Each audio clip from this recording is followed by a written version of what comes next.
The snow came down like broken glass, sharp and unforgiving. Clara Higgins lay crumpled in the white wasteland, her breath barely misting the frozen air. Behind her, wagon tracks disappeared into the storm, the only proof her uncle had been there at all. He'd left her like trash, like something that stopped being useful. Her fingers were blue, her vision blurring at the edges. The Bitterroot Mountains didn't care who you were or what you'd done. They just took. And now they were taking her. Stay with me through this story of survival, betrayal, and one cowboy's war against the wilderness. Hit that like button and drop a comment with your city so I can see how far this tale travels. The cold was a living thing. It crawled under Clara's coat, wrapped around her ribs, squeezed until her lungs burned with each shallow breath. She'd stopped shivering an hour ago. That wasn't good. She knew that wasn't good. Pa had told her once, years back before the fever took him, that when you stopped shivering in the cold, your body was giving up. Don't mean nothing, she whispered to herself, her voice cracking. Just tired is all. But her body knew different. Her body knew she was dying. The sky pressed down like a lid on a coffin, gray and thick with snow that fell in heavy, wet clumps. Clara tried to push herself up from where she'd collapsed, her hands sinking into the drift. Her arms shook, gave out. She went down face first, tasting ice and dirt and the copper tang of blood from where she'd bitten her lip. Behind her, maybe a quarter-mile back, she could still make out the dark shapes of pine trees where the wagon had stopped, where Uncle Amos had pulled the brake and looked at her with those flat, empty eyes. "Can't take you no further, girl." That's all he'd said. Like he was talking about a lame horse. Like she wasn't his brother's daughter, wasn't kin, wasn't even human. Clara had been sick for 3 days. It started as a cough in Lewiston, turned into fever somewhere past the Clearwater. By the time they hit the mountain pass, she could barely sit upright. She'd asked, begged, for them to stop at the trading post in Elk Bend. Just for a night. Just to rest. Amos hadn't even slowed the horses. "Waste of money," he'd muttered. His wife Maureen sat beside him, silent as stone, her thin mouth pressed into a disapproving line. She'd never liked Clara. Not when Pa had asked them to take her in after he died, not during the 2 years she'd worked their homestead like an unpaid servant, and sure as hell not now when she'd become a problem. "She's slowing us down," Maureen had said that morning, her voice low but sharp enough to cut. "We'll miss the land auction in Helena. You promised me that land, Amos." "I know what I promised. Then you know what needs doing." Clara had been half delirious with fever, curled in the back of the wagon under a threadbare blanket, but she'd heard. She'd heard every word. When Amos pulled off the main trail onto a narrow path that led deeper into the mountains, Clara's stomach had dropped. When he stopped in the middle of nowhere, surrounded by nothing but snow and silence, she'd known. "Out," he'd said. "Uncle Amos, please." "I said out." He dragged her from the wagon bed like a sack of grain. She'd hit the snow hard, the impact knocking what little air she had from her lungs. When she looked up, Maureen was already facing forward, hands folded in her lap, like she was sitting in church. "You can't," Clara had gasped. "You can't just leave me." Amos climbed back onto the driver's seat. For just a moment, something that might have been guilt flickered across his weathered face. But it passed quick. It always did with men like him. "You're used up, girl. Sick and useless. I got a future to think about." He picked up the reins. "Maybe somebody finds you. Maybe you find your own way. That's between you and fate." The wagon had lurched forward, wheels crunching through the snow. Clara had tried to stand, to run after them, but her legs wouldn't hold. She'd crawled maybe 10 feet before collapsing. That was hours ago, or maybe minutes. Time had stopped meaning much. Now she lay in the snow, watching the gray sky darken toward black. Her fever burned behind her eyes, but the rest of her was ice. Her toes had gone numb. Her fingers, too. She couldn't feel her nose or her ears anymore. The wind picked up, howling through the trees like something dying. The sound of it made her think of wolves. She'd heard them sometimes at night back at the homestead. Their howls carried for miles across the empty plains, lonely and hungry and wild. "Let them come," she whispered, her words slurred. "Better in freezing." She thought about Pa. Wondered if he'd be ashamed of her for giving up. But what else was there to do? She had no food, no fire, no shelter. She was miles from anywhere, in the middle of a blizzard, burning with fever and freezing to death at the same time. Tears froze on her cheeks. She'd never done nothing to deserve this. She'd worked hard, kept her head down, did what she was told. And this was what it got her, dumped in the snow like garbage while her uncle chased his dreams of land ownership in Helena. The anger that thought sparked lasted about 3 seconds before the cold smothered it. Everything was getting distant now. The wind didn't sound as loud. The cold didn't bite as sharp. Clara's eyelids drooped, heavy as stones. Maybe this was better. Maybe freezing wasn't the worst way to go. People said you just got tired, then you slept, then you didn't wake up. That didn't sound so bad. Better than burning alive. Better than drowning. Better than hoofbeats. Clara's eyes snapped open. Through the swirling snow she saw movement, a dark shape, massive and indistinct, moving through the storm. The sound of a horse's hooves was unmistakable, even muffled by the snow. She tried to call out. Her throat wouldn't work. She managed a sound somewhere between a cough and a wheeze. The shape kept coming. Clara's vision was tunneling, black creeping in from the edges. She couldn't tell if what she was seeing was real or some fever dream her dying brain had conjured. Maybe it was death itself coming for her. She'd heard stories, the Grim Reaper on a pale horse or the devil on a black stallion. The rider was maybe 20 yards away now. She could make out details through the snow. A man, big, shoulders like an ox. He wore a long coat, dark and heavy, and a wide-brimmed hat pulled low against the wind. His horse was a massive roan, steam pouring from its nostrils. He saw her. The rider pulled up hard, his horse dancing sideways. For a long moment he just sat there, staring down at her. Clara couldn't make out his face, couldn't tell if he was going to help or just keep riding. She tried to speak again. Nothing came out but a rattling breath. The man swung down from his saddle in one smooth motion. His boots crunched through the snow as he approached, each step deliberate. He crouched beside her, and for the first time Clara got a good look at him. He wasn't old, maybe 30 or so, but his face was carved hard by weather and violence.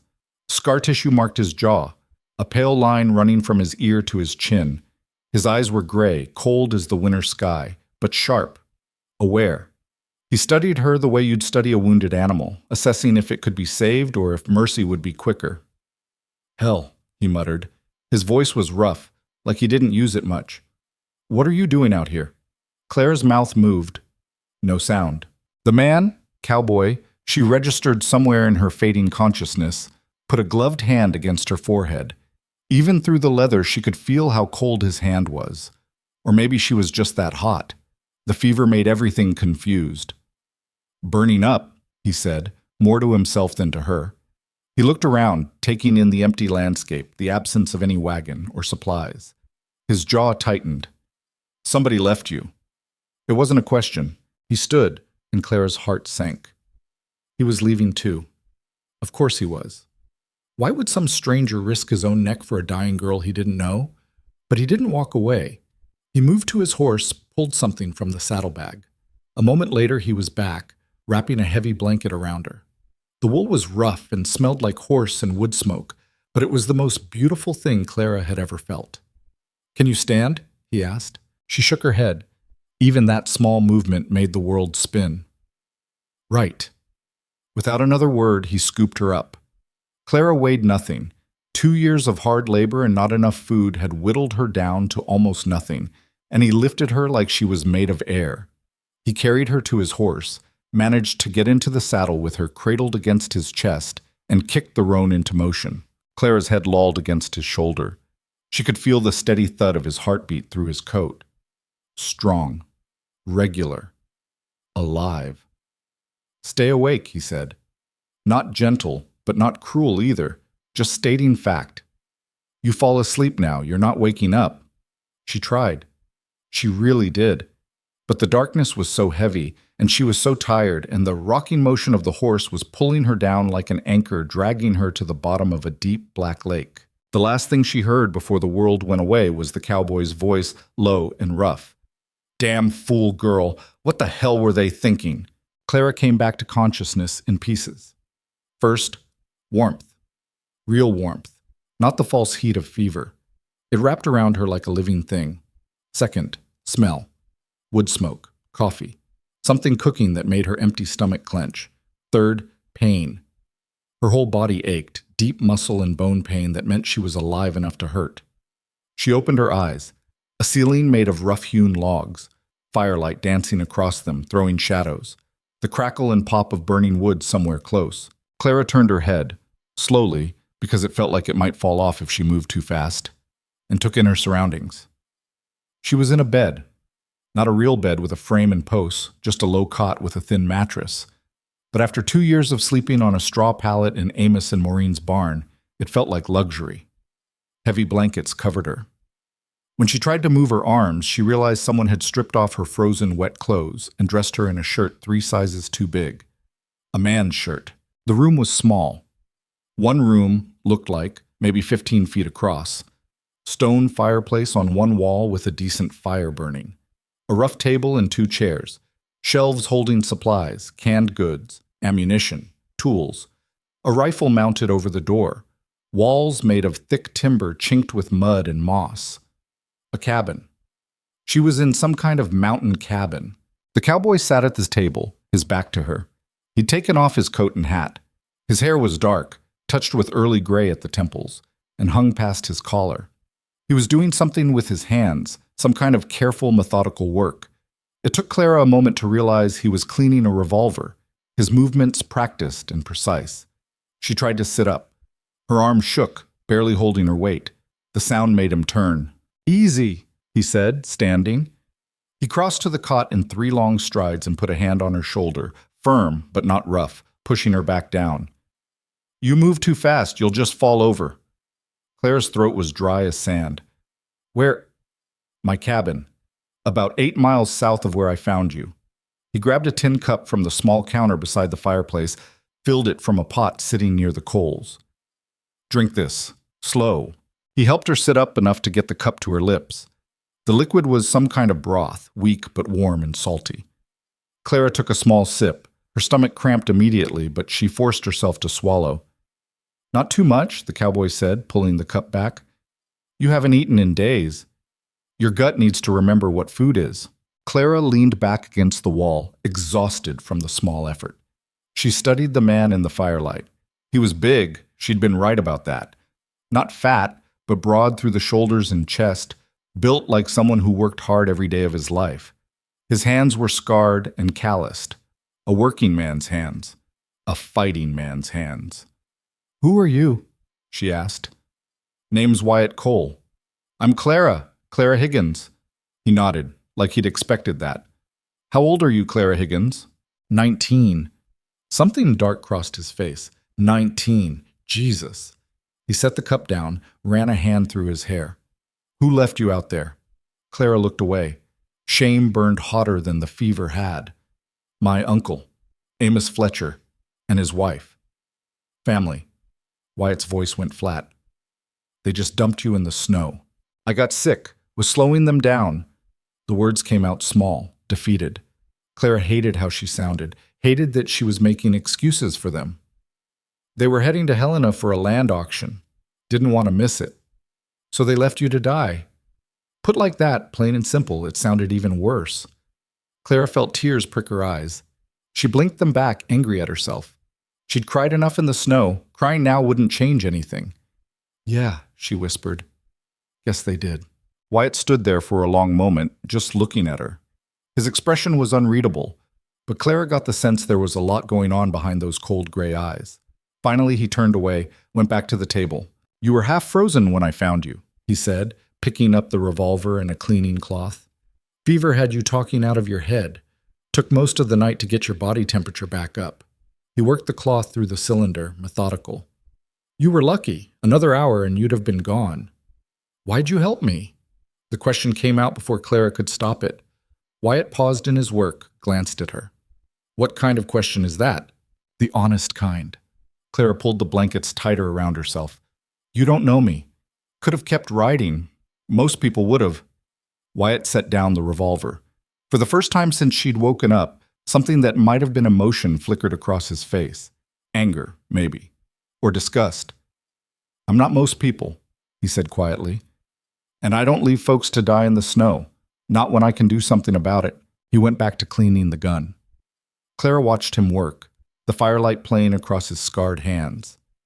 She'd been around men her whole life. Her father, the ranch hands who'd worked their small homestead, Amos and the rough crowd he associated with in Lewiston.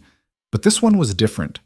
There was a stillness to him, a kind of controlled tension, like a wolf that had learned to sit quiet but could tear your throat out if you gave it reason. "How long was I out?" Clara asked. 2 days. Her eyes widened. 2 days? Fever broke this morning.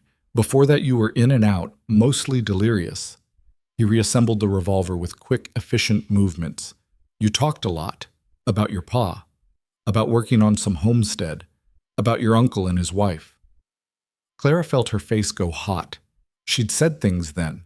Things she'd kept buried for 2 years. Wyatt didn't elaborate, and she was grateful for that.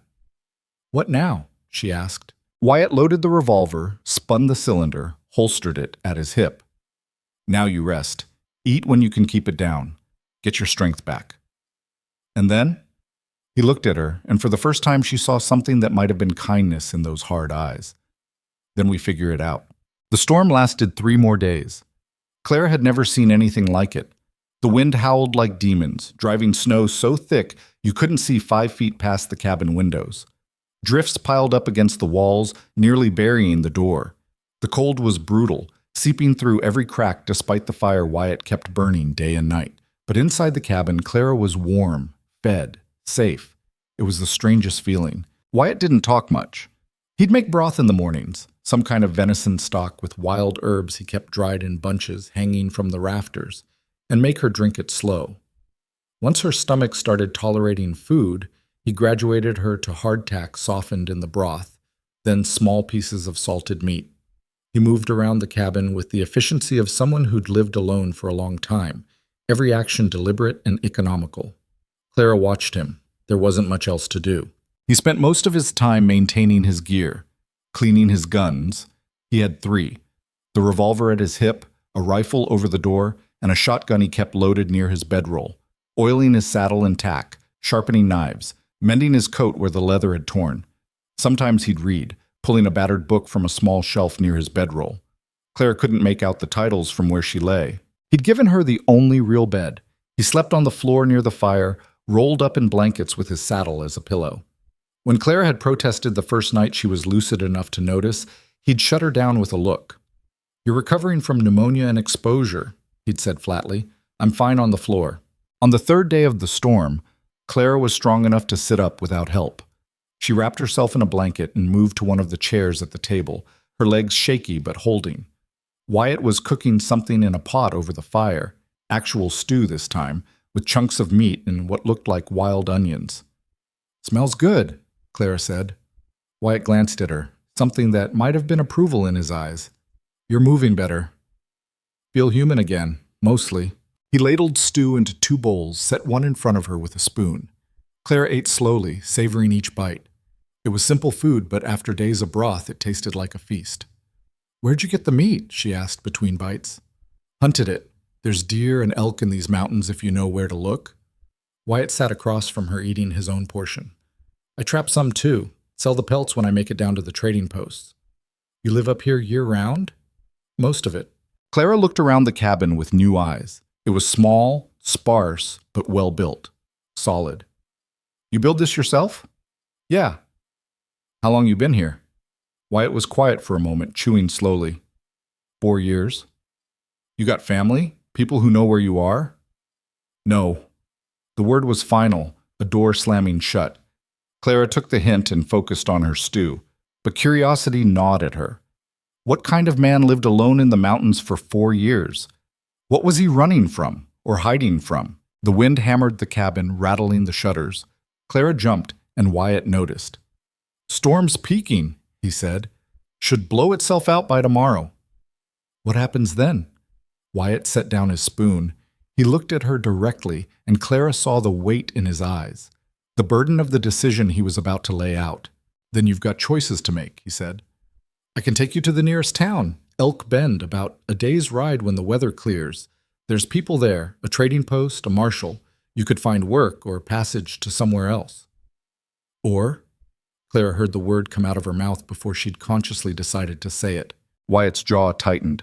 "Or you stay here until spring. It's early December now. Winter up here doesn't break until April, sometimes May. The passes will be snowed in. Travel's dangerous, and you're still weak. Clara's hands tightened on her spoon.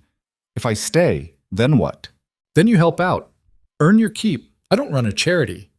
His voice was gruff, but Clara heard something underneath it. An offering, maybe. Or a test. Come spring, when the thaw starts, I'll take you wherever you want to go. You'll have had time to heal, to figure out what you want to do. Why would you do that? Wyatt stood, took his empty bowl to the basin near the fire. Because those mountains almost killed you once. I'm not sending you back out there until you can actually survive them. Clara stared into her stew, her mind racing. Elk Bend. She could probably find work there, cleaning or cooking or washing laundry. Save up enough money to get to a city, maybe. Start over somewhere nobody knew her as Amos Fletcher's discarded niece. But winter was coming, and she was weak, and Wyatt was right. The mountains would kill her if she tried to cross them too soon. I'll stay, she said quietly, if you'll have me. Wyatt nodded, like he'd expected that answer.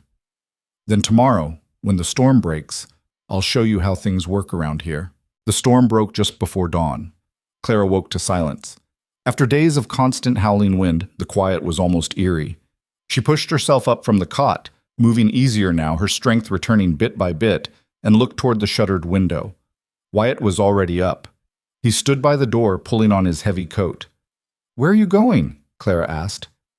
Check the animals, make sure they made it through. He settled his hat on his head. There's coffee on the fire. Help yourself. He was gone before she could respond, cold air rushing in as he opened the door and then cutting off as it slammed shut behind him. Clara wrapped a blanket around her shoulders and moved to the fire. True to his word, there was a pot of coffee sitting on a flat rock at the edge of the coals. She poured herself a cup and moved to the window, pushing open the shutter. The world outside was white. Snow covered everything, smooth and pristine in the early morning light. The sky had cleared to a pale, fragile blue. The trees were heavy with it, branches bending under the weight. It was beautiful in a harsh, unforgiving way. Clara spotted Wyatt maybe 50 yards from the cabin, moving through the deep snow toward a small structure she hadn't noticed before, a lean-to built against a rock outcropping. As she watched, he disappeared inside. She drank her coffee and waited. When Wyatt emerged, he was leading 2 horses. The big roan she remembered from the night he'd found her, and a smaller gray mare. Both animals looked healthy, their breath steaming in the cold air. Wyatt got the horses settled, gave them grain from a sack he pulled from somewhere in the lean-to, then headed back toward the cabin. Clara moved away from the window, suddenly self-conscious about watching him. He came in on a blast of cold air, stomping snow off his boots. Horses made it, he said, stripping off his coat. Lucky the lean-to held. This kind of storm can collapse a weak structure. You built that too? Yeah. He moved to the fire, poured himself coffee. First winter up here, I lost a horse to the cold. Learned my lesson. Clara sat at the table, cradling her cup. What do you need me to do? Wyatt looked at her, assessing. You strong enough to work? I can try. Trying's not good enough up here. You do something halfway and it fails. People die. His voice was hard, but not unkind. I need to know if you can handle it. Clara met his eyes. I worked a homestead for 2 years. I know hard labor. I'm weak right now, but I'll get stronger. Wyatt studied her for a long moment. Finally, he nodded. All right. Today we start easy. I'll show you around, explain how things work. Tomorrow we'll see what you're capable of. The day passed in a blur of information. Wyatt took her outside. Clara bundled in spare clothes he'd dug out from somewhere, too big but warm, and showed her the layout of his small domain. The lean-to where he kept the horses, the smokehouse where he cured meat, a small root cellar dug into the hillside where he stored preserved food for winter, a creek, frozen now, but running strong underneath the ice, that provided water year-round. Everything up here is about preparation, Wyatt explained as they trudged through the snow. You don't wait until you need something to get it ready. You think ahead, plan for the worst. What's the worst that's happened? Clara asked. Wyatt was quiet for a moment. 2 winters back, I got sick, some kind of lung thing, laid me out for 3 weeks. If I hadn't already stocked wood and food, I'd have frozen or starved. He looked at her. Up here, you're on your own. Nobody's coming to save you. Except he had saved her. Clara didn't say it, but the thought sat there between them. They worked through the afternoon. Wyatt had Clara help him clear snow from the lean-to roof, showed her how to check the horse's hooves for ice buildup, taught her the right way to split kindling so it burned clean and hot. By the time the sun started to sink behind the mountains, Clara was exhausted. But it was a good exhaustion, the kind that came from useful work. That night, after another meal of stew and hardtack, Clara sat by the fire while Wyatt cleaned his rifle. The silence between them had become comfortable. "Can I ask you something?" Clara said. Wyatt didn't look up from his work. "Depends on the question. Why'd you come up here? Why live alone in the mountains?" His hand stilled on the rifle. For a long moment he didn't answer, and Clara thought maybe she'd pushed too far. But then he spoke, his voice low. "I was a scout. Army mostly, but I worked for wagon trains too. Took people across country, kept them safe from raiders and hostile territory." He set down the rifle, stared into the fire. 4 years back, I was guiding a group through Wyoming. Small train, maybe 30 people. Families mostly. Clara waited. "We got hit by a gang out of Cheyenne. Outlaws looking for easy money. They came at night, hit us hard and fast." Wyatt's jaw tightened. "I fought. Killed 3 of them. But there were more, and they were better armed. By the time it was over, half the train was dead, including a woman and her 2 kids that I'd promised to get to Oregon safely." The pain in his voice was raw, even after 4 years. "It wasn't your fault," Clara said quietly. "Wasn't it?" Wyatt looked at her, and she saw the guilt carved into every line of his face. "I was the scout, the protector. My job was to keep them safe, and I failed. You can't fight off a whole gang alone. I should have seen them coming, should have posted better watch, should have done something different." He turned back to the fire. "After that, I couldn't do it anymore. Couldn't look at people who trusted me to keep them alive. So I came here, where the only person who'd die for my mistakes was me." Clara absorbed that. It explained so much, the isolation, the careful preparation, the way he moved through the world like he expected an attack at any moment. "For what it's worth," she said, "I'm glad you found me, even if you think you don't deserve to save people anymore." Wyatt didn't respond, but something in his posture softened, just a fraction. They sat in silence after that, watching the fire burn down to coals. The weeks passed. Clara grew stronger. The lingering cough from the pneumonia faded. Her appetite returned. Color came back to her cheeks. She worked alongside Wyatt, learning the rhythms of mountain life. She learned to set snares for rabbits and check them each morning. Learned to identify animal tracks in the snow: deer, elk, mountain lion, wolf. Learned to read the weather by the color of the sky and the behavior of the horses. Learned to shoot, standing in the clearing behind the cabin while Wyatt coached her through proper stance and breathing. "Don't jerk the trigger," he'd say, standing behind her, his hands correcting her grip. "Squeeze it, smooth and steady." The first time she hit the target, a knot on a tree trunk 20 yards out, she'd whooped with joy. Wyatt had actually smiled. It transformed his whole face, made him look younger, less haunted. "Not bad," he'd said, high praise coming from him. They fell into a routine. Wyatt would wake before dawn, get the fire going, and coffee started. Clara would wake to the smell of it, pull on her clothes. Wyatt had made adjustments to some of his spare gear so it fit her better, and they'd share a silent breakfast. Then work. Checking the animals, chopping wood, hauling water from the creek, mending gear, whatever needed doing. Evenings were quieter. Sometimes Wyatt would read aloud from one of his books. He had a surprising collection, everything from Shakespeare to dime novels. Sometimes they'd just sit by the fire, each lost in their own thoughts. It was the most peace Clara had known in years. But peace in the mountains was a fragile thing. It was mid-January when the stranger showed up. Clara was outside, splitting wood in the clearing, when she heard the horses in the lean-to start acting up. She stopped, axe in hand, and listened. The roan was normally calm, but now she could hear him stamping and snorting. Something was wrong. She set down the axe and moved toward the lean-to. As she rounded the corner of the cabin, she saw Wyatt already emerging from the smokehouse, his hand on the revolver at his hip. "Get inside," he said quietly. "What? Inside now." The tone of his voice left no room for argument. Clara ran for the cabin, her heart pounding. She grabbed the shotgun from beside the door. Wyatt had taught her how to load it. and positioned herself by the window where she could see out but stay in cover. Through the glass, she watched Wyatt move to the center of the clearing, his hand still on his gun. He was looking toward the trees on the south side. A moment later, a rider appeared. He was big, nearly as big as Wyatt, with a thick beard and a coat that had seen better days. He rode a sturdy chestnut, and there was a rifle across his saddle, but his hands were visible, empty. "That's far enough," Wyatt called out. The rider stopped about 30 yards out. "Easy, friend, I'm not looking for trouble." "Then state your business." "Name's Charlie Voss. I'm a trapper working the territory north of here. Got caught in that big storm a few weeks back, lost most of my gear. Just looking to trade for some supplies if you can spare them." Wyatt didn't move. "This is private property." "I know.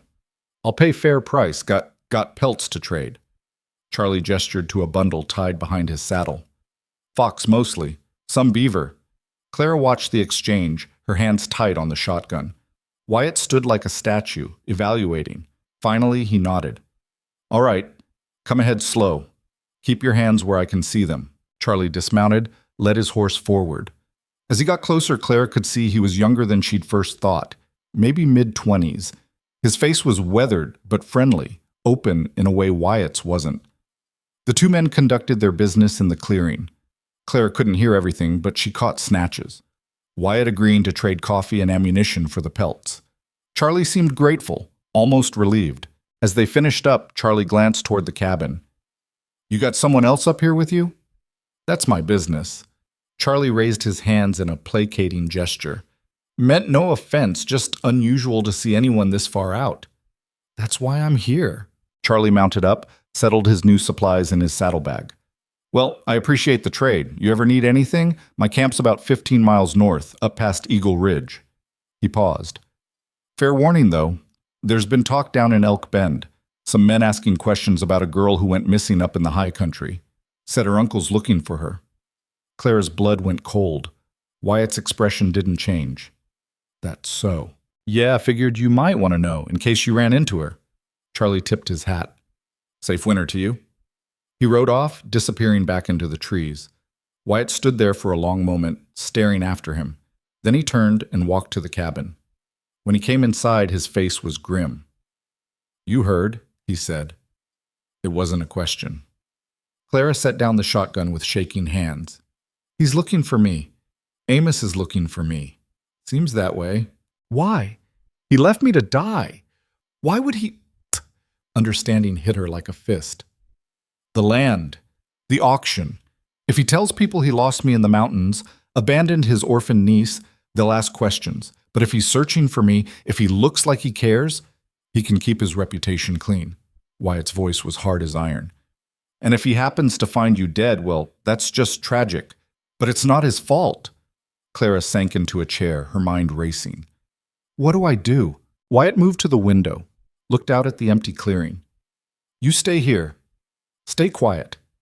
Don't go near Elk Bend or any other town where someone might recognize you." He turned to face her. "Come spring, we'll figure out a way to get you out of this territory entirely. Somewhere your uncle can't find you." "What if he comes here? What if he finds us?" Wyatt's hand dropped to the revolver at his hip, and his eyes went cold. "Then I'll deal with it." The promise in those words should have scared Clara. But instead, for the first time since Charlie Voss had delivered his warning, she felt safe. Because Wyatt Cole didn't make promises he couldn't keep. And if Amos Fletcher came looking for her in these mountains, he was going to learn that some men you didn't cross. Not if you wanted to leave alive. The news about Amos changed everything, even though the daily routine stayed the same. Clara noticed it in the way Wyatt moved now, more alert, more watchful. He'd always been careful, but now there was an edge to it. When he went to check the horses, his hand stayed near his gun. When he chopped wood, he positioned himself where he could see the approaches to the cabin. At night, he slept lighter, waking at sounds Clara couldn't even hear. She tried not to let it show how scared she was, but the fear sat in her chest like a stone, cold and heavy. 3 days after Charlie Voss's visit, Clara was hauling water from the creek when she slipped on the ice. The bucket went flying, water splashing everywhere, and she went down hard on her hip. The pain was sharp enough to make her gasp. Wyatt was there in seconds, appearing from the tree line like a ghost. "You hurt?" He pulled her up, his hands surprisingly gentle despite their roughness. Just bruised. Clara tested her weight on the leg. It held, though it throbbed. I'm fine. You're not watching where you step. His voice was sharp. That's how people die up here. They get careless. I wasn't being careless. You were thinking about your uncle. Wyatt let go of her arm, stepped back. I can see it on your face. You're scared, and that's making you sloppy. Clara felt heat rise in her cheeks, anger mixing with embarrassment. What do you want me to do? Pretend he's not out there looking for me? Pretend everything's fine? I want you to focus on what you're doing when you're doing it. Wyatt picked up the fallen bucket. Fear's natural, but you can't let it control you. Up here, distraction kills just as sure as cold or hunger. He was right, and Clara hated that he was right. She took the bucket from him, jaw tight. I'll be more careful. See that you are. They walked back to the cabin in tense silence. Clara's hip ached with each step, but she refused to limp. She wouldn't give him the satisfaction. That night, the tension sat between them like a third presence at the table. They ate in silence. Venison stew again, Wyatt's staple, and Clara could feel the weight of unspoken words pressing down. Finally, she couldn't take it anymore. You think he'll find us? She asked. Wyatt looked up from his bowl. Eventually? Maybe. These mountains are big, but there's only so many places to hole up in winter. If he's determined enough, if he hires good trackers, he might get lucky. And if he does, then I handle it. Clara set down her spoon. How? You're going to shoot him? My uncle and however many men he brings with him? If it comes to that. The calm way he said it made her stomach twist. You'd kill for me? Someone you barely know? Wyatt's eyes went cold. I'd kill to protect what's mine. This cabin, this life, the peace I've built here. Your uncle threatens that when he comes looking on my land. That's not about you, Clara. That's about him crossing a line. But it is about me. Clara's voice rose. You wouldn't be in danger if I wasn't here. You could tell them you never saw me, that you don't know anything. You think men like your uncle believe that? You think he'd just tip his hat and ride away? Wyatt leaned forward. He knows someone found you. Has to. You didn't freeze to death where he left you, which means someone picked you up. He'll check every cabin, every camp, every trapper and hermit in these mountains until he finds you or runs out of places to look. Clara felt tears prick her eyes. She blinked them back, furious at herself. I should leave. Go now, before he finds this place. You could what? Walk out into January in the Bitterroots with no supplies and no experience? Wyatt's voice was hard. You'd last 2 days if you were lucky. Is that what you want? No, but I don't want you getting killed because of me either. The words hung in the air between them. Clara's breathing was ragged, her hands clenched into fists. Wyatt stared at her for a long moment, his expression unreadable. Then something shifted in his face. The hardness softened, just slightly. Listen to me, he said, his voice quieter now. I've been alone up here for 4 years. 4 years of nothing but my own thoughts and my own guilt. You being here, He paused, searching for words. It's reminded me that there's things worth protecting besides myself. Clara felt something crack open in her chest. Wyatt. I'm not a good man, Clara. I've killed people. More than I can count on both hands. Some of them deserved it. Some of them were just in the wrong place when things went bad. I live up here because I can't stomach being around decent folks anymore. Can't stand the way they look at me when they find out what I've done. He met her eyes. But I'll be damned if I let your uncle finish what he started in that snowbank. Not while I'm still breathing. The weight of that declaration settled over Clara like a blanket. She realized with a strange sense of clarity that she'd stopped seeing Wyatt as just the man who'd saved her. Somewhere in the past weeks, he'd become something more. A protector, yes, but also a friend. Maybe the only real friend she'd ever had. Thank you, she said quietly. Wyatt nodded and went back to his stew. But the tension between them had broken, replaced by something warmer. Something that felt almost like understanding. The days rolled on. January gave way to February, and the cold dug in deeper. The snow kept coming, layer upon layer, until the drifts were higher than Clara's head in places. Wyatt taught her to read the snowpack, to identify the warning signs of avalanche danger. They worked together to keep the path to the lean-to clear, to make sure the chimney didn't get blocked, to ration their supplies so they'd last until spring. Clara got stronger. Not just physically, though her body hardened from the constant labor, but mentally. She learned to push through exhaustion, to ignore the cold burn in her fingers and toes, to keep working even when every muscle screamed for rest. She learned to be alone with her thoughts without falling apart. And she learned about Wyatt in small pieces he let slip. He'd grown up in Missouri, the son of a farmer who drank too much and hit too hard, ran away at 14 and never looked back, worked as a ranch hand, a railroad guard, a deputy in a town so small it didn't even have a name, joined the army during the Indian Wars, hated every minute of it, got out as soon as his enlistment was up, started scouting wagon trains because the pay was good and the work kept him moving. I was never good at staying in one place, he told her one evening, oiling his saddle by the fire. Always felt like if I stopped too long, something bad would catch up to me. What changed? Clara asked from her spot at the table where she was mending one of his shirts. Why stop here? Wyatt was quiet for a long time. Because after that wagon train got hit, after those people died, I realized the bad thing I was running from wasn't behind me. It was inside me. My choices, my failures. Can't outrun those no matter how far you go. So you stopped running. Stopped running. Started hiding instead. He set down the saddle, looked at her. Not sure which is worse, honestly. Clara tied off the thread, bit it clean. For what it's worth, I don't think you're hiding. I think you're surviving. There's a difference. Is there? Yeah. She held up the mended shirt.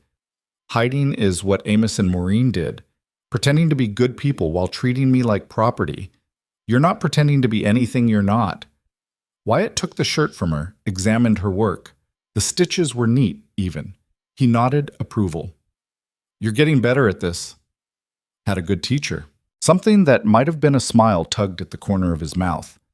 Don't let it go to your head. It was the closest they'd come to banter, and Clara found herself smiling back. But the peace couldn't last forever. It was mid-February when the second visitor arrived. Clara was inside the cabin, grinding coffee beans with the hand mill Wyatt kept on a shelf, when she heard the horses start up again. The same stamping, snorting alarm she'd heard when Charlie Voss showed up. Her heart jumped into her throat. She grabbed the shotgun and moved to the window. Outside, Wyatt was already in the clearing, his rifle in his hands this time instead of holstered. He wasn't taking chances. The rider who emerged from the trees wasn't Charlie Voss. He was smaller, wiry, dressed in a mismatched collection of furs and leather. His horse was a scraggly thing, all ribs and rough coat, but the man's eyes were sharp, predatory.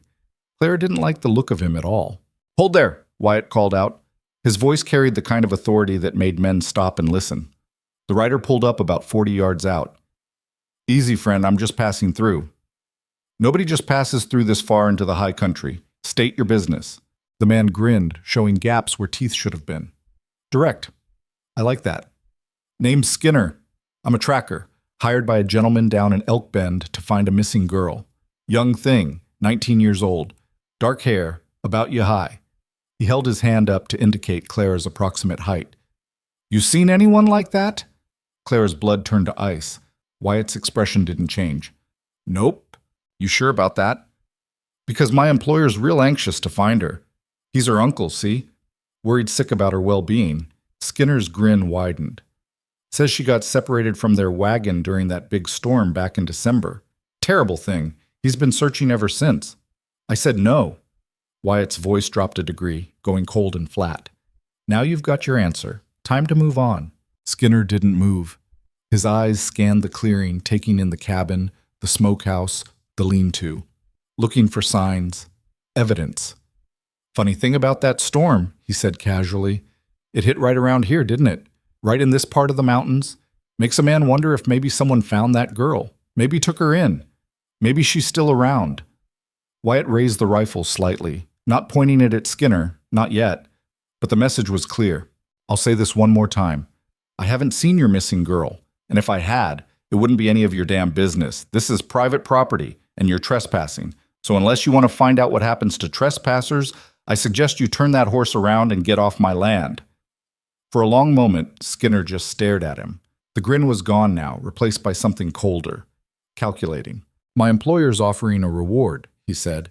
$200 for information leading to the girl's recovery. That's a lot of money for a man living alone in the wilderness. I don't need your money. Everyone needs money. Not me. Wyatt took a step forward, and there was something in his posture that made Clara's stomach clench. He looked like a wolf about to strike. Now get, before I decide you're more than just a trespasser. Skinner's hand drifted toward the gun at his hip. I wouldn't, Wyatt said softly. The two men stared at each other.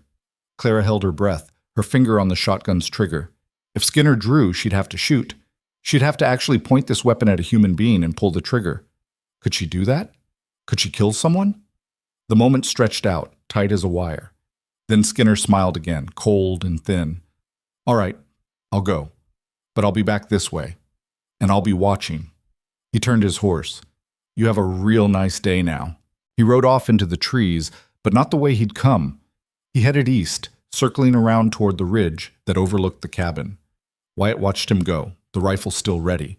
He didn't move until Skinner had been gone for a full 5 minutes. Then he came back to the cabin, his face grim. Clara met him at the door. He knows. He suspects. Doesn't know for sure. Wyatt set the rifle by the door, began checking his revolver. But he'll come back, probably with others. Your uncle's not playing around anymore. What do we do? Wyatt looked at her, and Clara saw something in his eyes she hadn't seen before. Not fear exactly, but a kind of cold calculation. We prepare for war. The next 3 days were a blur of activity. Wyatt moved through the cabin and the surrounding area with military precision, setting up defenses. He showed Clara the best firing positions, marked out sight lines, and dead zones. He moved supplies into the root cellar, ammunition, dried food, medical supplies, in case they had to hole up for a prolonged siege. You really think it'll come to that? Claire asked as they stacked boxes of cartridges in the cellar's dim interior. I think your uncle hired a tracker who doesn't give up easy, and I think men like Skinner don't work alone. Wyatt handed her another box. Better to prepare and not need it than need it and not have it. At night, Wyatt didn't sleep. Clara would wake up at odd hours to find him sitting by the window, rifle across his lap, watching the darkness. She wanted to tell him to rest, that he couldn't keep this up forever. But she knew he wouldn't listen. On the third night, she couldn't take it anymore. She got up from the cot and moved to where he sat. Let me take a watch, she said. Wyatt didn't look at her. You need sleep. So do you. You haven't slept in 3 days. I've gone longer. Clara pulled up the other chair, sat down beside him. I know how to shoot. You taught me. Let me help. If they come, they'll come hard and fast. This isn't target practice, Clara. This is life or death. I know. She looked at him steadily. I'm not a child, Wyatt, and I'm not helpless. Not anymore. He turned to face her then, really looked at her. Maybe he saw something different than the half-frozen, terrified girl he'd pulled from the snow 2 months ago. Maybe he saw someone who'd earned the right to stand beside him. All right, he said finally. You take first watch. I'll sleep for a few hours. Wake me if you see or hear anything at all. I will. Wyatt stood, moved to his bedroll by the fire. He was asleep within minutes, the exhaustion finally catching up to him. Clara sat by the window, the shotgun across her lap, and watched the night. The hours passed slowly. The moon was nearly full, turning the snow-covered landscape into something alien and beautiful. Shadows moved in the trees, just wind and animals, Clara told herself. Nothing human, nothing dangerous. But as dawn approached, she saw something that made her breath catch. Smoke, thin and distant, rising from somewhere to the east, right where Skinner had ridden off 3 days ago. Clara's hand tightened on the shotgun. She stood, moved to where Wyatt slept. Wyatt! She shook his shoulder gently. Wyatt, wake up. He was awake instantly, hand going to the revolver at his side. What is it? Smoke. East Ridge. Someone's camping up there. Wyatt was on his feet in one smooth motion. He moved to the window, studied the distant smoke through the morning light. His jaw tightened. They're watching us. How many do you think? Hard to say. At least 2, maybe more. He turned from the window. Skinner's got backup now. They're planning something. Clara's stomach twisted. Should we run? We could pack up, head west, lose them in the mountains? No. Wyatt's voice was firm. Running just makes us vulnerable. Out in the open, we're easy targets. Here we have shelter, supplies, defensive positions. If they want to fight, we'll give them one on our terms. What if they don't fight? What if they just wait us out? Then we wait too, see who blinks first. Wyatt began gathering weapons, checking ammunition loads. But I don't think they'll wait long. Your uncle's paying by the day. The longer this takes, the more it costs him. Clara watched him work, her mind racing. This was really happening. Armed men were out there, planning to attack this cabin, planning to take her back to Amos, or maybe just kill her and Wyatt both to tie up loose ends. I'm scared, she admitted quietly. Wyatt paused in his preparations, looked at her. Good. Fear keeps you sharp. Just don't let it paralyze you. How do you do it? How do you stay so calm? I've been in worse situations than this. He handed her a box of shotgun shells. During the war, I was pinned down for 2 days by a Lakota war party. 20 of them, 3 of us. We made it out. How? We were patient. We were smart. And when the time came to fight, we didn't hesitate. He met her eyes. That's what you need to remember. When the moment comes, you act. No thinking, no second guessing. Just do what needs doing. Clara nodded, trying to absorb that, trying to imagine herself actually shooting at another human being. It seemed impossible. But then, 2 months ago, surviving in these mountains had seemed impossible too. The day crawled by. Wyatt and Clara took turns watching the smoke on the ridge. It stayed constant, a thin gray line against the pale sky. Whoever was up there wasn't trying to hide anymore. As evening approached, Wyatt made a decision. I'm going out there. Clara's head snapped up. What? No, that's exactly what they want. They want to intimidate us, keep us pinned down. I'm going to show them that won't work. He checked his revolver, his rifle, a knife he kept strapped to his belt. I'm going to scout their position, see what we're dealing with. That's insane. You'll be outnumbered. I'll be careful. And I'll be back before midnight. He looked at her. While I'm gone, you stay inside. Keep the door barred, the shutters closed. If anyone comes near this cabin who isn't me, you shoot first and ask questions never. Understood? Clara wanted to argue, wanted to tell him this was suicide, but the look in his eyes told her there was no point. Understood, she whispered. Wyatt moved to the door, paused with his hand on the latch. Clara, if something happens to me out there, don't. If something happens, he continued, you take the gray mare. She's smaller, easier for you to handle. Head west. Stay off the main trails. There's a settlement called Pine Creek about 40 miles from here. Good people there. Tell them Wyatt Cole sent you. They'll help. Clara felt tears burning her eyes. Nothing's going to happen to you. Wyatt smiled, sad and slight. Probably not, but just in case. Then he was gone, slipping out into the gathering darkness like a shadow. Clara barred the door behind him and moved to the window. She watched his shape disappear into the trees, heading toward the eastern ridge, toward the smoke, toward the men who wanted to destroy the fragile peace they'd built. The cabin felt empty without him. Too quiet, too cold, despite the fire. Clara sat by the window with the shotgun and waited. The hours dragged. Full dark came, and with it a bitter wind that rattled the shutters. Clara kept the fire burning, more for light than warmth. Every sound made her jump, the creak of the cabin settling, the scratch of branches against the roof, the distant cry of a wolf. Midnight came and went. Wyatt didn't return. 1 o'clock. Still nothing. By 2, Clara was fighting panic. Something had gone wrong. He'd been caught, or killed, or... A knock at the door. Clara froze, the shotgun leveled at the sound. Clara, Wyatt's voice, low and urgent. It's me. Open up. She ran to the door, threw back the bar. Wyatt stumbled inside, and Clara gasped. Blood soaked the left side of his coat. His face was pale, drawn with pain.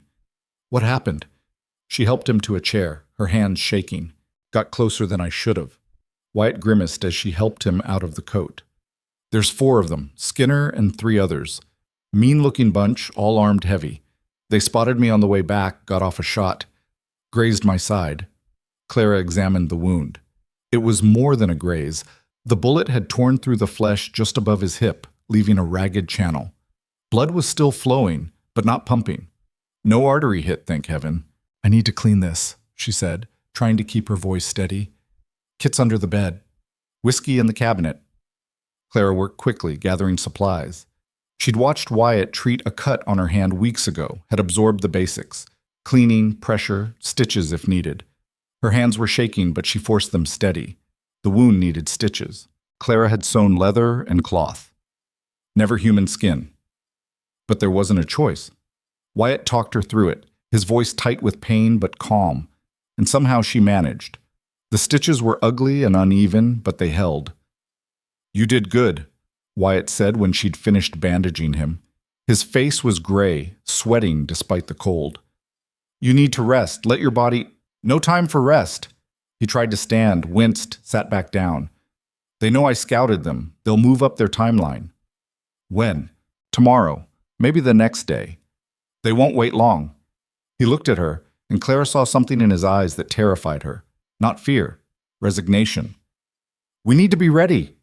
Clara wanted to scream, wanted to tell him they should run, should take the horses and disappear into the night.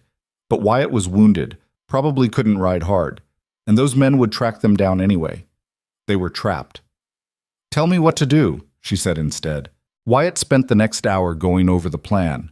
Defensive positions, fields of fire, backup supplies in the root cellar, an escape route through the back window if the cabin caught fire. He laid it all out with military precision, and Clara absorbed every word. By the time he finished, dawn was breaking outside. "Get some sleep," Wyatt said. "I'll take first watch." "You're wounded." "I can sit and watch just fine." "Sleep, Clara. You're going to need your strength." She wanted to argue, but exhaustion was pulling at her like a riptide. She stumbled to the cot and collapsed fully dressed. Her last thought before sleep took her was that this might be the last time she slept in safety. Tomorrow, the war would come to them, and there was nowhere left to run. Clara woke to the sound of gunfire. Not close, maybe half a mile away, echoing through the mountains, but unmistakable. 3 sharp cracks that sent her bolt upright on the cot, heart hammering. Wyatt was already at the window, rifle in hand. His face was tight with pain, the bandage around his middle showing a dark stain where blood had seeped through during the night. "What is it?" Clara grabbed the shotgun, moved to his side. "They're hunting." Wyatt's voice was grim. "Probably shot an elk or deer, making sure they've got fresh meat before they come for us." Clara's stomach turned. They were that confident enough to take time for hunting, like this was just another job. Like killing 2 people was nothing more than an inconvenience between meals. "How long do we have?" "Today. Maybe tonight if we're lucky." Wyatt shifted his weight, grimaced. The wound was hurting him worse than he let on. "But I'd bet on today." The morning passed in tense silence. They took turns at the window, watching the tree line. The smoke from the eastern ridge had disappeared. The camp broken down, the men on the move. That was somehow worse than seeing it. At least when Clara could see the smoke, she knew where they were. Around noon, Wyatt made coffee. His movements were stiff, careful. Clara wanted to tell him to sit down, to rest, but she knew better. Men like Wyatt didn't rest when there was work to be done. "Drink this."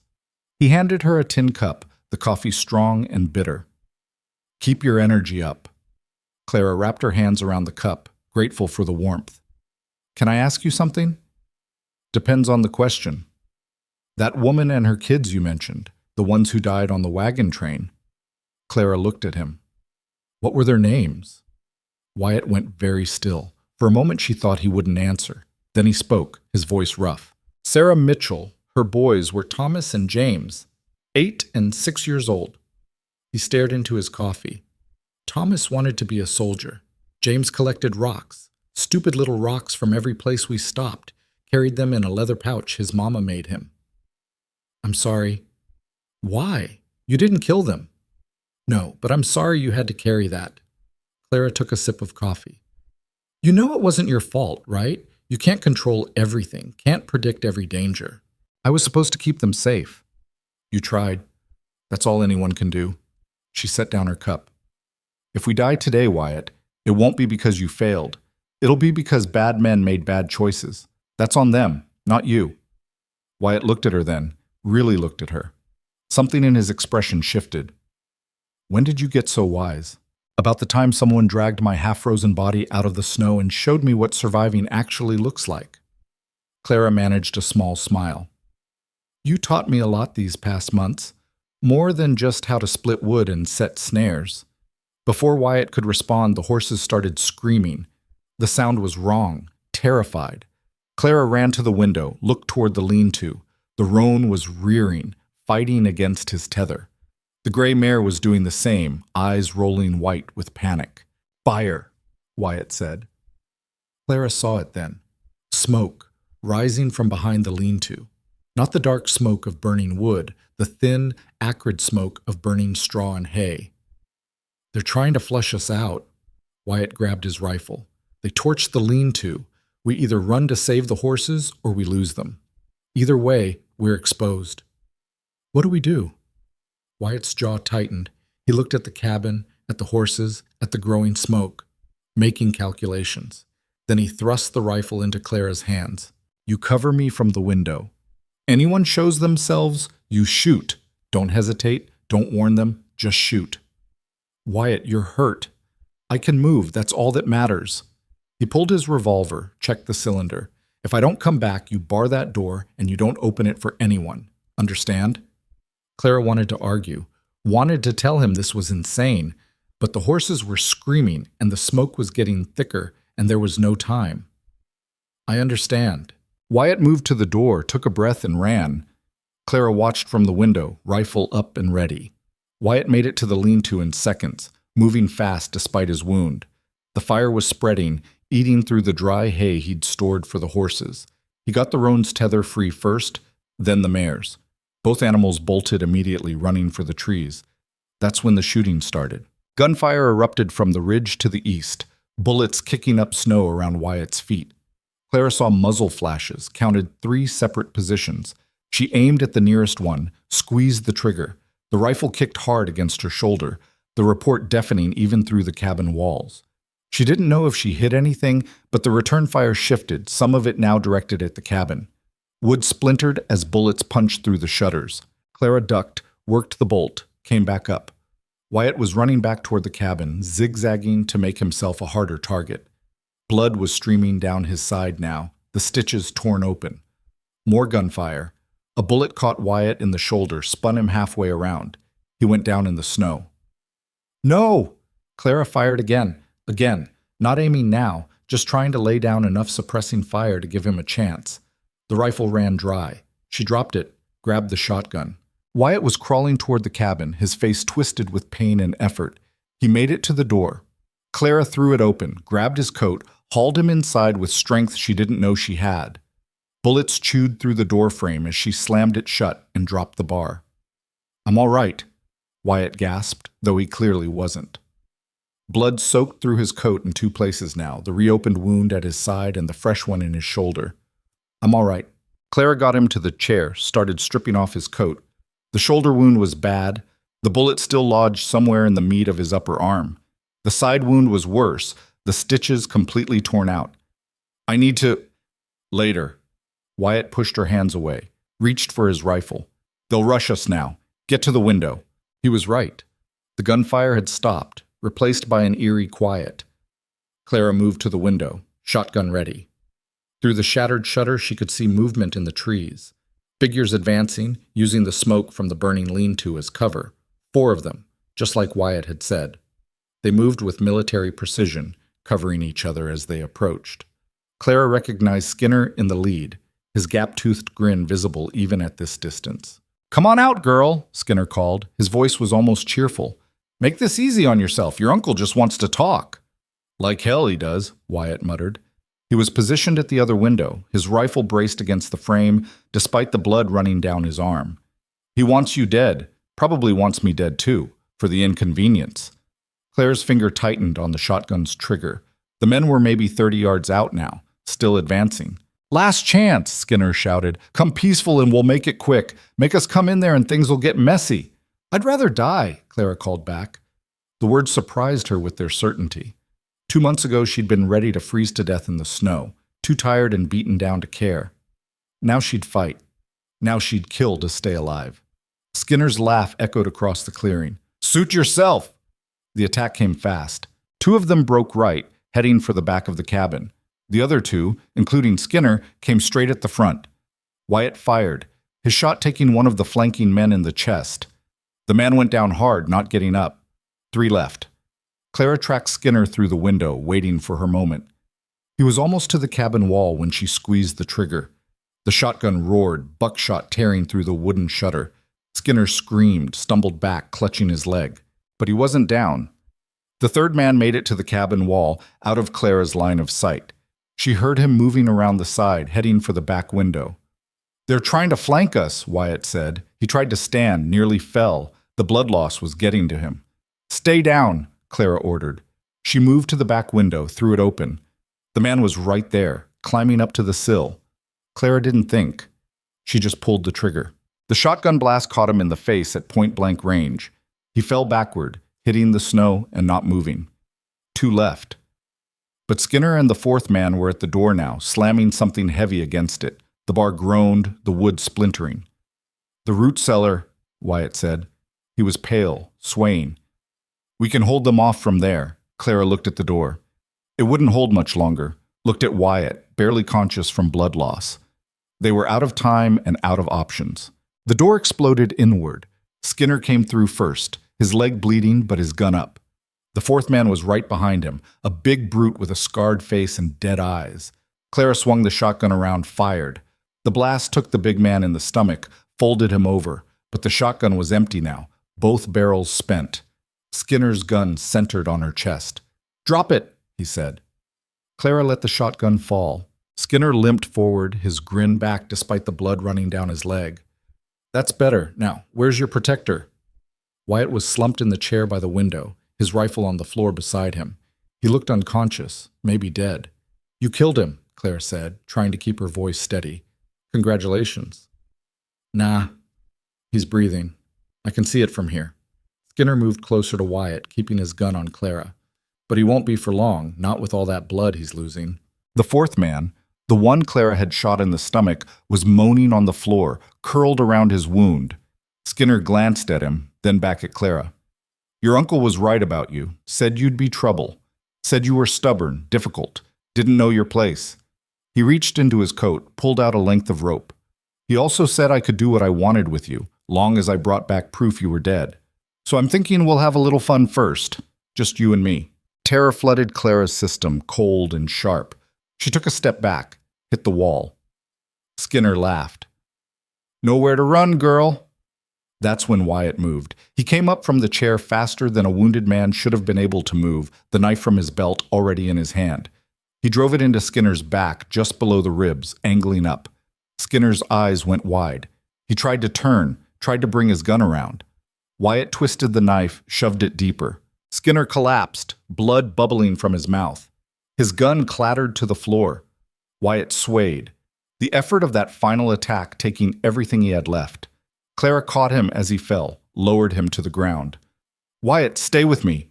"Did I get him?" Wyatt's voice was weak, slurred. Clara looked at Skinner's still form. "Yeah, you got him." "Good." Wyatt's eyes were closing. "The other one." The man Clara had shot in the stomach was still alive, still moaning.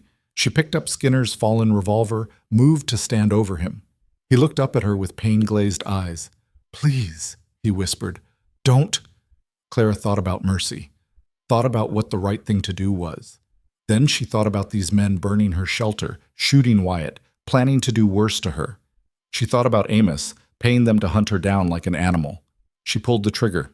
The sound echoed in the small cabin. Then silence. Clara stood there for a moment, the gun heavy in her hand. She'd just killed a man, shot him while he was wounded and helpless. She waited for guilt, for horror, for something. What she felt instead was relief, and that scared her more than anything. She turned back to Wyatt. He was unconscious now, his breathing shallow and rapid. Clara worked fast, gathering what she needed. The medical kit, clean bandages, the bottle of whiskey. She dragged Wyatt closer to the fire, stripped off his bloody shirt. The shoulder wound was still bleeding, the bullet visible just under the skin. Clara took a breath, sterilized the knife with whiskey, and dug it out. Wyatt didn't even flinch, too far gone to feel it. The side wound was harder. The stitches she'd put in last night were shredded, the gash wide open. Clara cleaned it as best she could, then stitched it again. Her hands were steadier this time. Practice, she thought with dark humor. Nothing like stitching up the same wound twice in 12 hours to build confidence. By the time she finished, her hands were covered in blood and she was shaking with exhaustion. But Wyatt's breathing had evened out, some color returning to his face. He'd live. Probably. Clara looked around the cabin. 3 dead men, blood everywhere. The door shattered, one shutter destroyed, the lean-to still smoking outside. The peaceful sanctuary they'd built was destroyed. And somewhere out there, Amos was waiting for Skinner to return. Clara stood, wincing as her muscles protested. She was bruised, exhausted, covered in blood. But she wasn't done yet.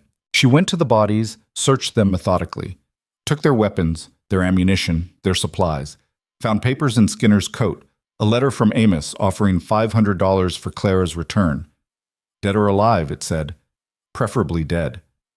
Clara crumpled the letter, threw it in the fire. She found horses, too, 3 of them tied in the trees past the ridge. The 4th must have been the one belonging to the man Wyatt shot first. She brought all 3 to the cabin, got them settled in what remained of the lean-to. By the time she finished, the sun was setting. Clara barred what was left of the door, built up the fire, and collapsed beside Wyatt. He stirred, his eyes opening slightly. Clara? I'm here. Did we?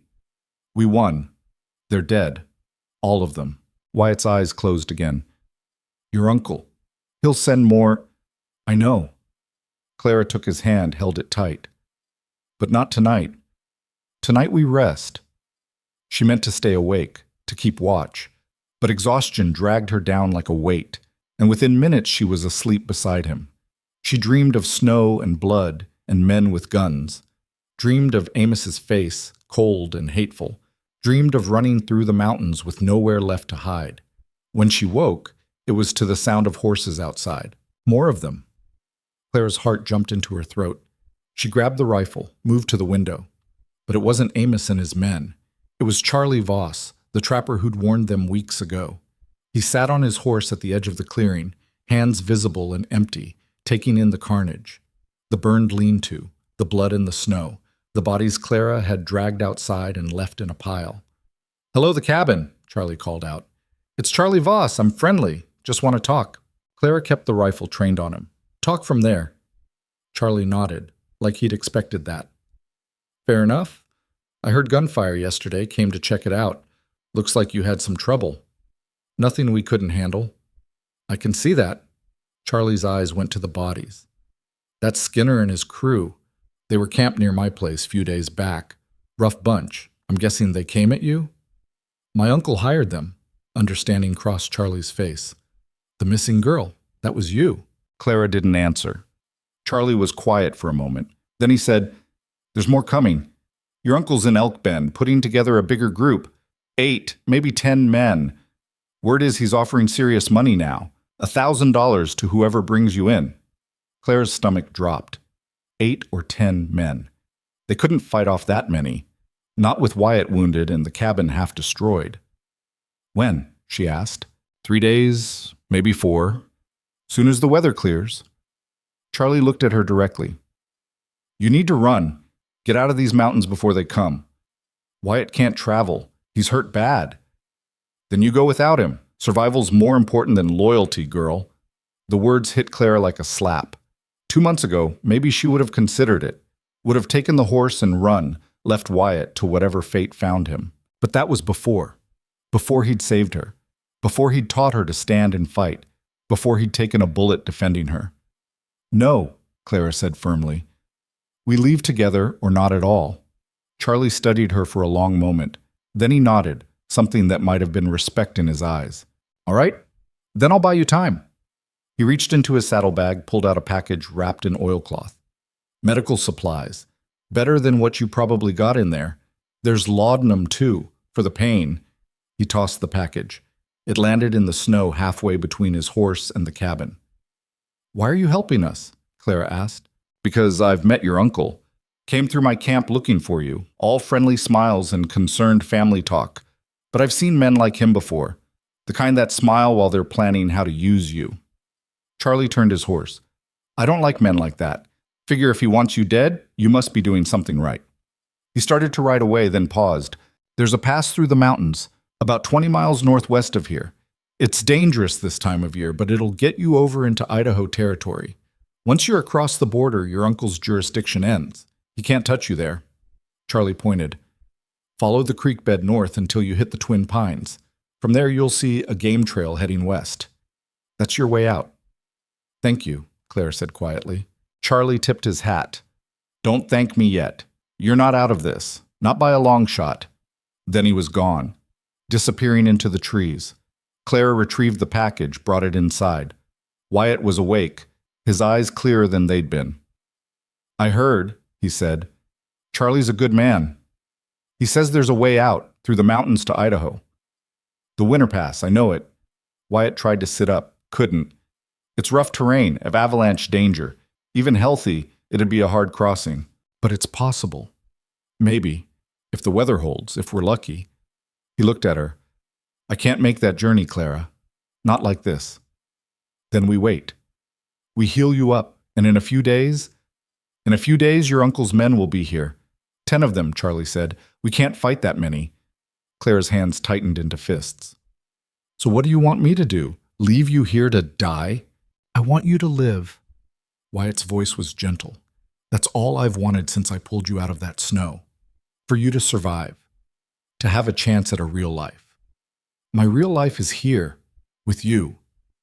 The words came out before Clara could stop them. But once they were said, she realized they were true. Somewhere in the past 2 months, in the cold and the work and the quiet evenings by the fire, she'd found something she'd never had before. A home. A purpose. Someone who saw her as more than a burden or a piece of property. Wyatt's expression softened.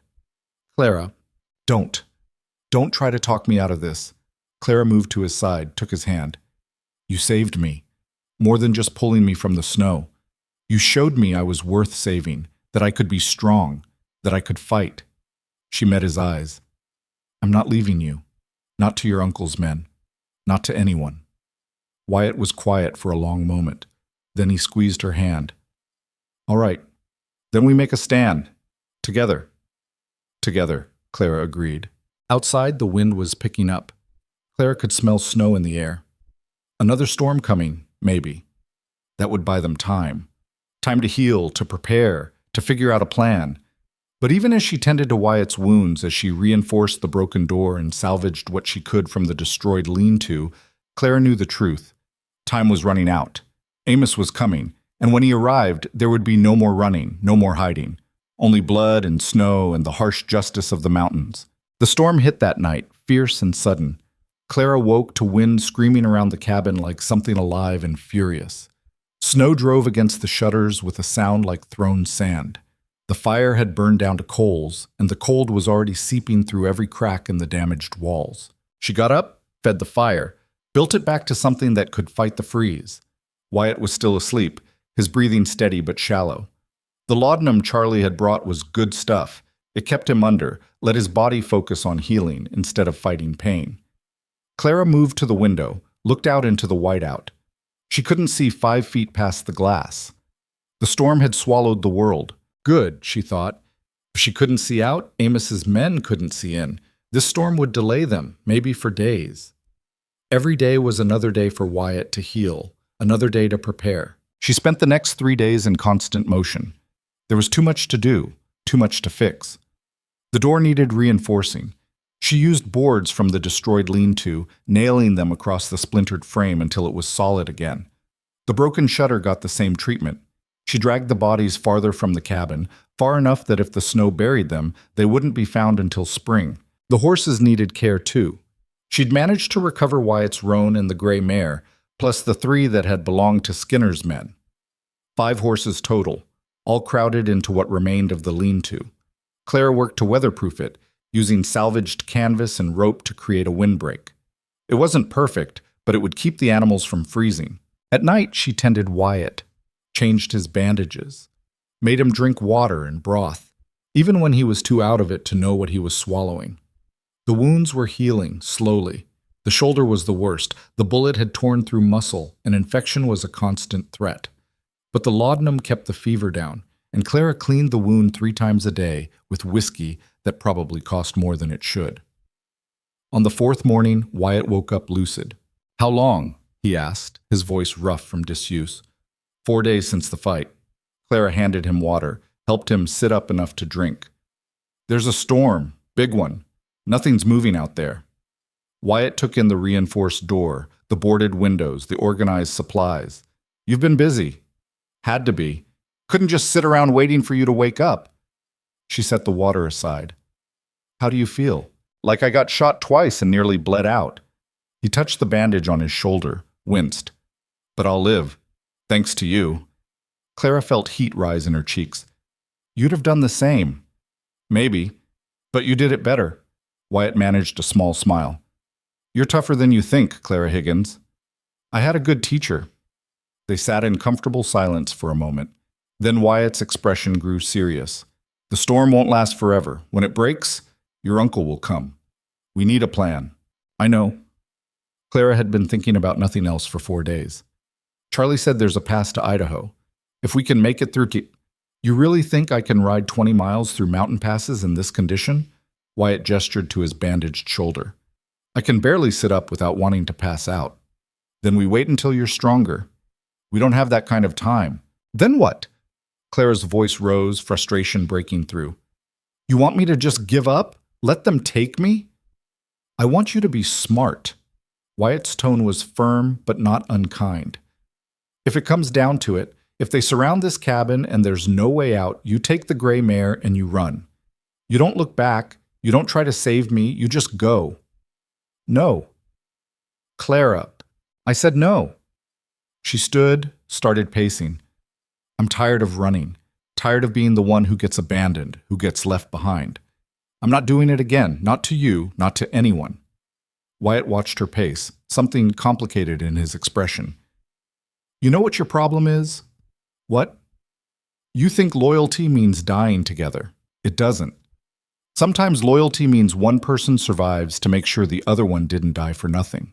The words hit Clara like cold water. She stopped pacing, turned to face him. Is that what you think happened with that wagon train? That Sarah and her boys died for nothing? Wyatt flinched. That's different. How? You said yourself you couldn't save them, that you tried and failed. So what, you've been hiding up here for 4 years because you think their deaths need to mean something? Clara moved closer. They died, Wyatt. That's the truth of it. Doesn't matter if you'd saved them or not. They'd still be dead now from age or sickness or some other frontier accident. Death comes for everyone. The question is what we do with the time we have before it arrives.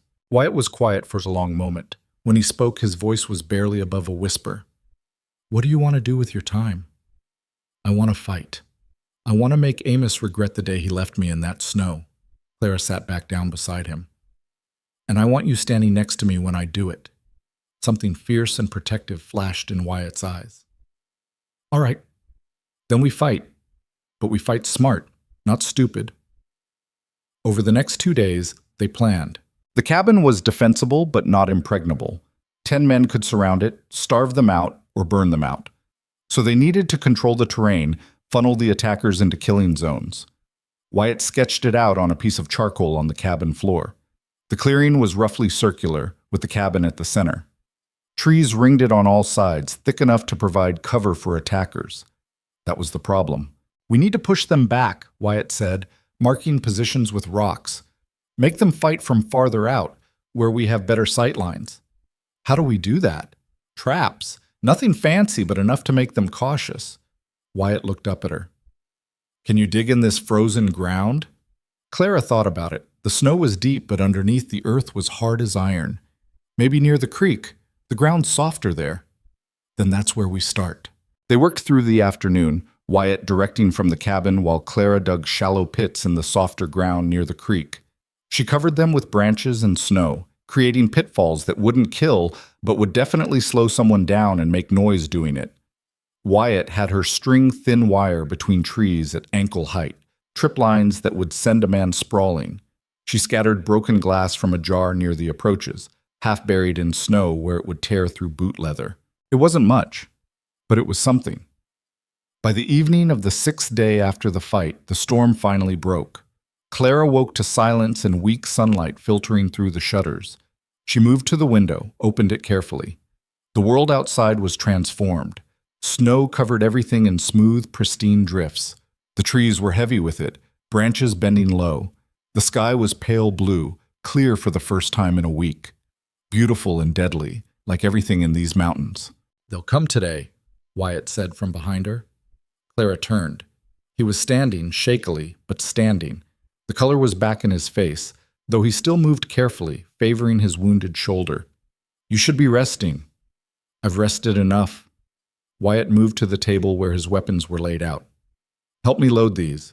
They spent the morning preparing. Every gun was loaded, every blade sharpened. Extra ammunition was placed at strategic points around the cabin. Water and hardtack were moved to the root cellar in case they needed to fall back. Clara watched Wyatt work through the pain, his jaw tight with determination. He'd been shot twice, nearly killed, and here he was preparing to fight again. For her, because she'd asked him to. "Wyatt," she said quietly. "Yeah? If we don't make it through this, we will. But if we don't, I want you to know something." Clara took a breath. "These past months, living here with you, learning from you, it's been the best time of my life, better than anything before. You gave me that." Wyatt stopped what he was doing, turned to face her fully.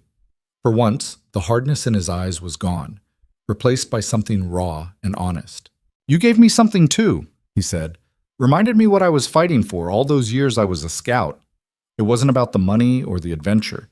It was about keeping people safe, giving them a chance at something better." He reached out, tucked a strand of hair behind her ear. "You're my something better, Clara." The moment hung between them, fragile and precious. Then Wyatt pulled back, cleared his throat. "But we're going to survive this, both of us. And when we do, we're getting the hell out of these mountains and finding somewhere quiet to live." Clara smiled despite the fear gnawing at her gut.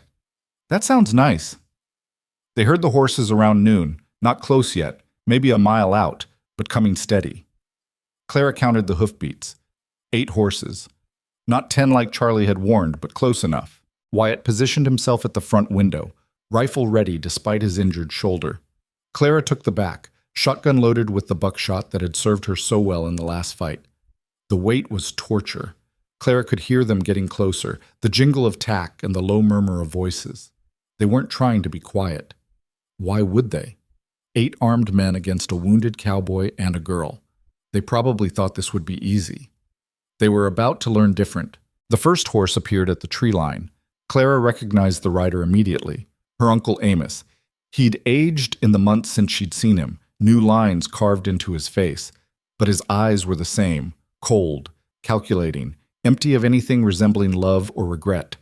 Beside him rode a woman bundled in furs. Maureen. Clara's stomach turned. Of course she'd come. Probably wanted to watch. The other 6 were rough-looking men, the kind you'd find in any frontier saloon. Hired guns, probably drawn by the reward money. They fanned out around the clearing, keeping their distance but cutting off escape routes. Amos pulled up about 50 yards from the cabin, close enough to talk, far enough to avoid easy gunfire. "Clara!" he called out. His voice was the same too, flat, emotionless. "I know you're in there. Come on out now. We can settle this peaceful." Clara didn't answer. "I'm your family, girl. Your blood. I just want to talk, to understand why you ran off like you did." The concern in his voice was so fake it made Clara want to laugh. "Whatever happened, whatever that man in there told you, we can work it out." Wyatt spoke without turning from his window. "You want to answer him?" "Yeah." Clara raised her voice. "You left me to die, Amos, in the snow. You and your bitch wife decided I was too much trouble, so you dumped me like garbage." Silence from outside. Then Amos's voice again, harder now. "That's not how it happened. You were sick, delirious. You wandered off in the storm before we could stop you. We've been searching for you ever since." "Searching? Is that what you call hiring men to hunt me down and kill me? I don't know what lies that man's been filling your head with, Bissiyat." "Skinner had your letter." Clara felt anger burning through her fear. $500 dead or alive, preferably dead. "Those were your words, Amos." More silence. When Amos spoke again, the false concern was gone, replaced by cold pragmatism. "All right, you want the truth? Fine, you were a burden. Your father saddled me with you when he died, and I did my duty for 2 years. But you got sick and you slowed us down, and I had an opportunity in Helena that I wasn't going to miss for some orphan girl. His voice hardened. I left you, that's true, but you should have had the decency to die quiet. Instead, you've cost me time, money, and men.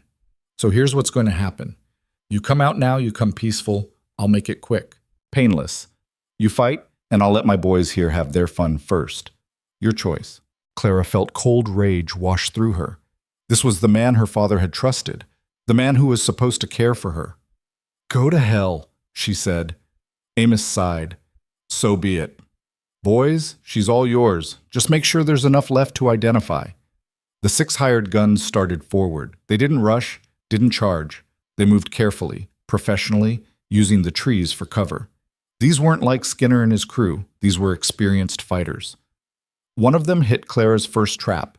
The man stepped wrong, his foot going through the snow-covered branches into the pit underneath. He went down hard, cursing. Another rider had to stop to help him. 2 down, temporarily. The tripwire got another one. He went sprawling, his rifle flying from his hands. His horse bolted and he scrambled after it. 3 down, but the other 3 made it to the cabin wall. Clara heard them moving around the sides, looking for weak points. One of them found the back window, started prying at the boards she'd nailed up. We've got company, she called to Wyatt. Handle it. Clara aimed the shotgun at the window, waited. The boards cracked, started to give. A hand appeared, reaching through. She fired. The blast shredded the reaching hand and someone screamed. The hand disappeared. Clara reloaded, waited. At the front, Wyatt's rifle cracked. Once, twice. Clara heard a body hit the ground. That's 2 down, Wyatt called. How many at the back? At least 1 wounded, maybe 2. Gunfire erupted from multiple directions. Bullets chewed through the cabin walls, sending splinters flying. Clara ducked, covered her head. The sound was deafening, overwhelming. Then it stopped. In the sudden silence, Clara heard Amos calling out, "Last chance, girl! Throw down your weapons and come out!" Clara looked at Wyatt. He was bleeding again. The shoulder wound reopened from the rifle's kick. But his eyes were fierce, unbroken. "Your call," he said quietly. Clara thought about everything that had brought her to this moment. Her father's death, 2 years of servitude to Amos and Maureen, being left to die in the snow. Wyatt finding her. Learning to survive. Learning to fight. She'd been powerless her whole life, not anymore. "We fight," she said. Wyatt smiled, grim and proud. "Then let's give them hell." The second wave came harder. The men rushed all at once, from multiple directions. Clara fired the shotgun until it ran dry, then grabbed Wyatt's revolver.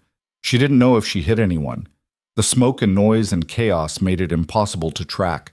Something heavy slammed into the door. Once, twice, the boards held, but barely. "They're coming through," Clara shouted. "Then we make them regret it." The door exploded inward. 2 men came through, guns blazing. Wyatt shot one in the chest. Clara shot the other in the leg, sent him down screaming. But more were coming. They'd broken through the back window too. Clara heard boots on the cabin floor behind her. She spun, fired.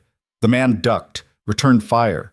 The bullet grazed Clara's arm, a line of fire across her bicep. She barely felt it. Wyatt took the man down with a shot to the head. But he was out of ammunition now, and so was Clara. They had knives, but knives wouldn't help against guns. This was it. The end. Amos appeared in the doorway, his own gun drawn. Behind him, Maureen watched with those cold, satisfied eyes. "It's over," Amos said. "You fought better than I expected, I'll give you that. But it's done now." Wyatt stepped in front of Clara, putting himself between her and the gun. "You want her? You go through me first." Amos smiled. Gladly. He pulled the trigger. The gunshot echoed through the cabin. But it wasn't Amos's gun that fired. Amos looked down at his chest, where a red stain was spreading across his coat. He turned, confused, and saw Maureen behind him. She was holding a small derringer, smoke curling from the barrel. "What?" Amos started. "You left her to die," Maureen said quietly. "Your own niece, your brother's child." Her hand was shaking, but her voice was steady. "I never liked Clara. That's true. But what you did, what we did, it was wrong. And I've had to live with that, Had to live with being married to a man who could do that to family. Amos stumbled, fell against the doorframe. You shot me. You actually... I did. Maureen let the derringer fall. And now I'll have to live with this too. But at least I can look at myself in the mirror. Amos slid down the frame, leaving a blood trail. He tried to speak, but only blood came out. He died there in the doorway, his eyes wide with betrayal and surprise. Maureen stood there for a moment, staring at what she'd done. Then she looked at Clara. I'm sorry, she said simply. I know it doesn't fix anything, but I am. Before Clara could respond, gunfire erupted outside. The remaining hired guns, seeing their employer dead, were either running or turning on each other trying to claim the horses. Chaos erupted in the clearing. Wyatt grabbed Clara's hand. We need to move, now, while they're distracted. They ran for the lean-to, where the horses were. Wyatt got Clara onto the gray mare, then hauled himself onto the roan despite his wounds. The pain on his face was terrible, but he didn't slow down. They rode hard, north toward the creek. Behind them, Clara could hear shouting, more gunfire. But it was growing distant. They were getting away.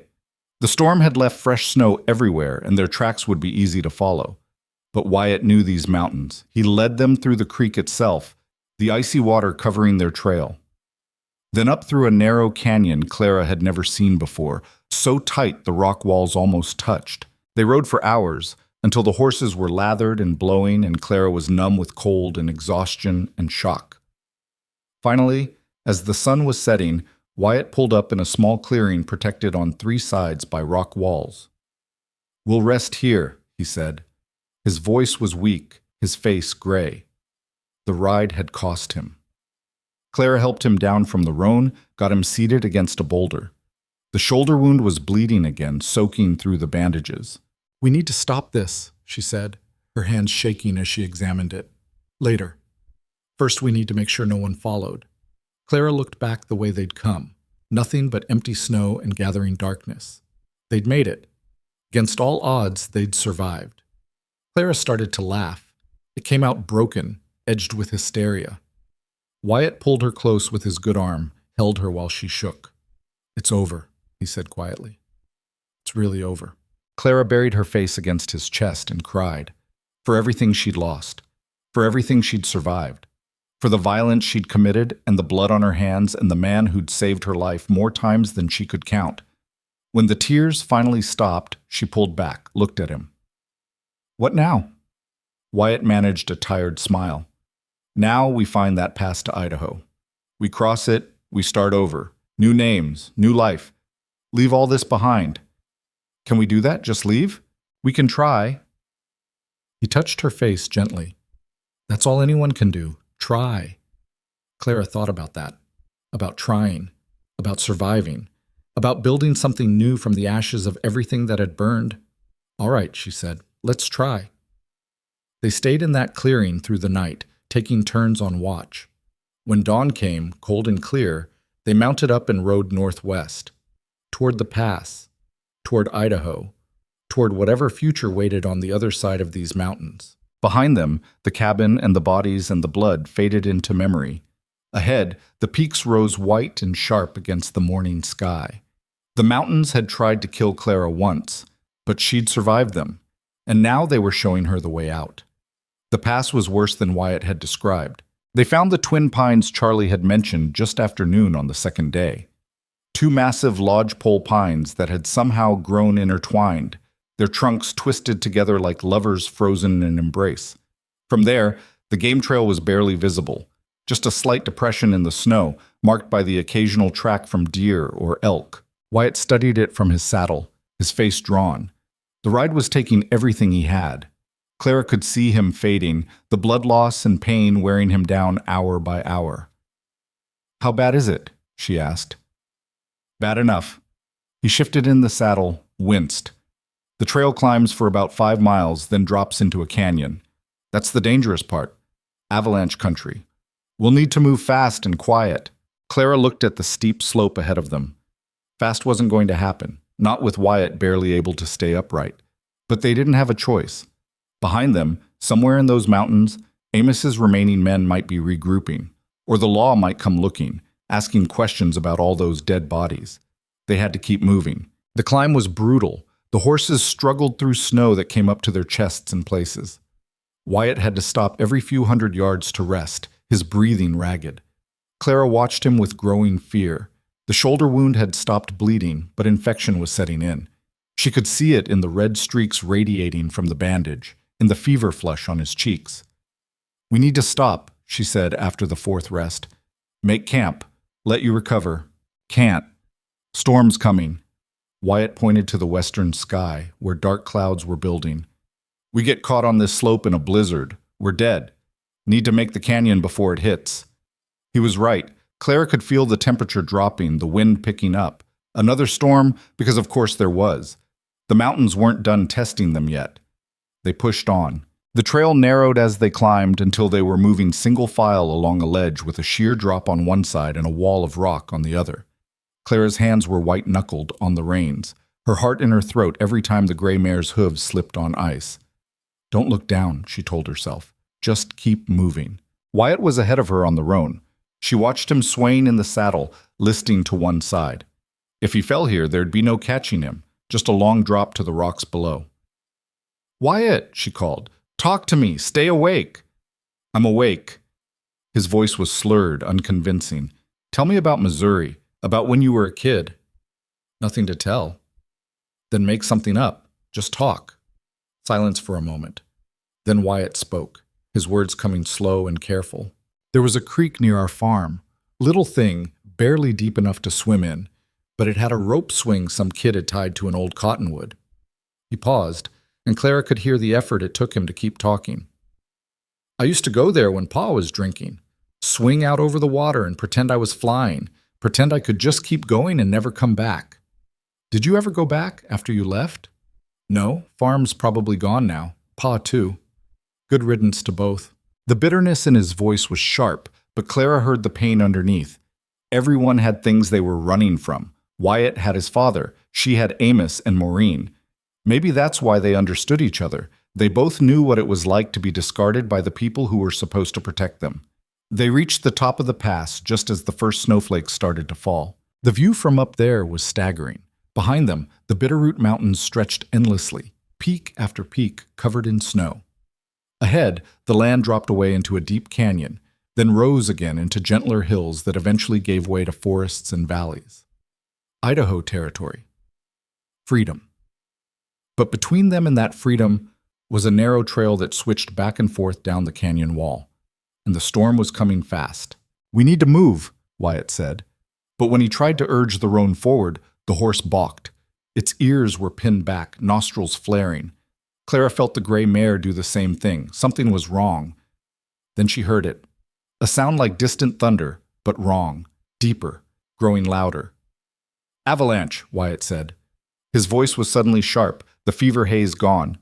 "Move! Now!" They kicked the horses forward just as the mountainside above them let go. The sound was unbelievable, like the whole world was coming apart. Clara looked back and saw a wall of snow and ice and rock rushing down the slope, destroying everything in its path. She leaned low over the mare's neck and let the horse run. The trail was treacherous, icy, but the mare's survival instinct was stronger than fear. She found her footing, stretched into a gallop. Behind them, the avalanche roared closer. Clara could feel the wind from it, could taste snow and rock dust in the air. The gray mare was running flat out now, ears pinned, foam flying from her mouth. Wyatt was just ahead on the roan, both of them racing the mountain itself. The trail dropped sharply, switching back. The mare took the turn too fast, skidded, nearly went down. Clara hung on, pure adrenaline keeping her in the saddle. Behind them, the avalanche hit the trail where they'd been standing just seconds before. The sound of it striking was like artillery. The whole canyon shook. But they were ahead of it now, dropping fast, the horses finding purchase on slightly better ground. The avalanche lost momentum as it hit the canyon floor, spreading out, slowing. They'd made it. Clara pulled the mare to a stop, turned to look back. The trail they'd just descended was completely buried under 20 feet of snow and rock. If they'd been even a few seconds slower— "Don't think about it," Wyatt said. He'd stopped beside her, the roan blowing hard. "We made it. That's what matters." But the effort had cost him. As Clara watched, Wyatt's eyes rolled back and he slid from the saddle. Clara was off the mare in an instant, catching him before he hit the ground. He was burning with fever, his skin hot enough to scald. "No," she whispered. "No, you don't get to die now. Not after everything." She looked around desperately. They were in the canyon bottom now, sheltered from the worst of the wind. Not far away, she could see a rock overhang that might provide cover. It wasn't much, but it was something. Clara got Wyatt onto the mare, the smaller horse, easier to load him on, and led both animals to the overhang. It took her 3 tries to get him off the horse and onto the ground without dropping him. By the time she had him settled, she was shaking with exhaustion. But there was no time to rest. She built a fire using branches she found under the overhang, dry enough to catch. Got water boiling in her tin cup.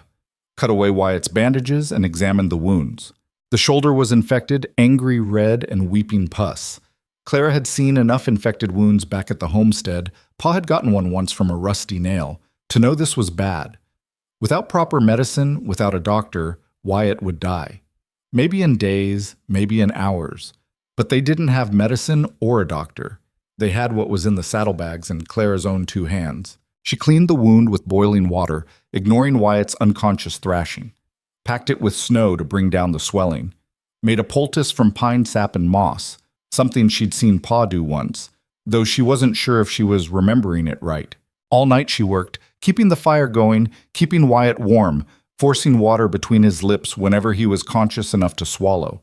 The storm raged outside their small shelter, but Clara barely noticed. Her whole world had narrowed to this: keep him alive, keep him breathing. Sometime before dawn, Wyatt's fever broke. Clara was dozing against the rock wall when she felt him move. Her eyes snapped open. "Clara?" His voice was weak but clear. "I'm here." She moved to his side, put her hand on his forehead. Still warm, but not burning. "How do you feel?" "Like hell, but alive." He tried to sit up, couldn't. "Where are we?" "Canyon bottom. We made it past the avalanche." "The horses?" "Safe. Tired, but safe." Clara helped him drink water. "You've been out for almost a day. I thought—" She couldn't finish the sentence. Wyatt reached up with his good arm, touched her face. "Takes more than a bullet and some fever to kill me." Clara laughed, but it came out as a sob. "Don't do that to me again. I can't lose you. You won't." His thumb brushed away a tear she hadn't realized was falling. "I'm too stubborn to die. Told you that." They stayed in that shelter for 2 more days while Wyatt regained his strength. The infection receded slowly. The shoulder wound started to close properly. By the 3rd morning, he could sit up on his own, could even stand with Clara's help. "We should move," he said. "Get farther from the border, farther from anyone who might come looking." Clara helped him onto the roan, then mounted the mare herself. They rode down the canyon as it gradually widened, the walls giving way to forest. The snow was lighter here, the temperature warmer. They were definitely on the western side of the mountains now, in Idaho territory. That night they made camp in a grove of aspen trees. Clara caught 2 rabbits in snares she'd set, and they ate real meat for the first time in days. Wyatt was getting his color back, his strength returning in small increments. As they sat by the fire, Clara asked the question that had been nagging at her. "What do we do now? Where do we go?" Wyatt stared into the flames. "I've been thinking about that. There's settlements west of here, small towns where nobody asks too many questions about where you came from." He looked at her. "We could find one, start over. I could work as a ranch hand or a carpenter. You could, hell, whatever you wanted." "That simple?" "Nothing's simple, but it could be simpler than running for the rest of our lives." Clara thought about that. A town. A real home. Work that wasn't just about survival. The idea felt foreign, almost impossible. She'd spent so long just trying to stay alive that she'd forgotten people actually lived normal lives. "What names would we use?" she asked. "Whatever we want. Up here, you are who you say you are." Wyatt smiled slightly. "I'm thinking John Smith. Real original." Clara laughed. "I'm not calling you John." "Fair enough. Pick something better." She considered it. "How about Cole?" "Just Cole. Your real name, but nobody would connect it." "And you?" Clara thought about Clara Higgins, the girl who'd been left to die in the snow. That girl was gone, buried under months of hard labor and harder lessons. The person sitting here now was someone else, someone stronger. Sarah, she said quietly. After the woman from the wagon train, if that's all right. Wyatt's expression softened. Yeah, that's all right. She'd have liked you. They sat in silence for a while, watching the fire burn down. Then Wyatt spoke again. You know this won't be easy, right? People will talk. You're young. I'm not. They'll make assumptions. Let them. I don't care what strangers think. You might, after a while, when the whispers get loud enough. Clara looked at him directly. You pulled me out of the snow when you could have kept riding. You taught me to survive when you could have left me to freeze. You took bullets for me when you could have turned me over to Amos. She reached across the fire, took his hand. I don't care what people whisper. You're the only person who's ever treated me like I matter. That's worth more than 1,000 strangers' opinions. Wyatt's grip tightened on her hand. You matter, Clara, Sarah. Whatever name you choose, you matter. The moment stretched between them, warm and real. Then the fire popped, breaking the spell, and they both pulled back. But something had shifted. An understanding, maybe. A promise of something more than just survival. They reached the settlement of Pine Creek 5 days later. It was exactly what Wyatt had described. Small, rough. The kind of place where people came to start over or hide from their pasts. A main street with a trading post, a saloon, a blacksmith, maybe 40 buildings total, scattered among the trees. They rode in slowly, drawing looks but no challenges. Clara kept her head up, her expression calm. She was Sarah now. Sarah who'd come west with her. What? Brother? Husband? They hadn't quite worked that detail out. The owner of the trading post was a woman in her 50s with sharp eyes and a sharper tongue. She looked them over. 2 riders on tired horses, clearly run hard, both showing signs of recent injury, and made her assessment. You 2 running from something or to something? She asked bluntly. Wyatt met her gaze steadily. Does it matter? Depends on whether you plan to bring trouble to my town. We don't want trouble, just a place to rest and work, if there's work to be had. The woman studied them a moment longer. Then she nodded. Jim Parker's looking for someone to help with his lumber operation. Hard work, decent pay. You know your way around an axe? I do. And you? The woman looked at Clara. What can you do? Clara thought about 2 years working Amos's homestead. Cooking, cleaning, mending, all the endless labor that kept a frontier household running. Whatever needs doing. The woman's mouth quirked. Fair answer. Meg Sullivan runs the boarding house, might need help. Tell her Agnes sent you.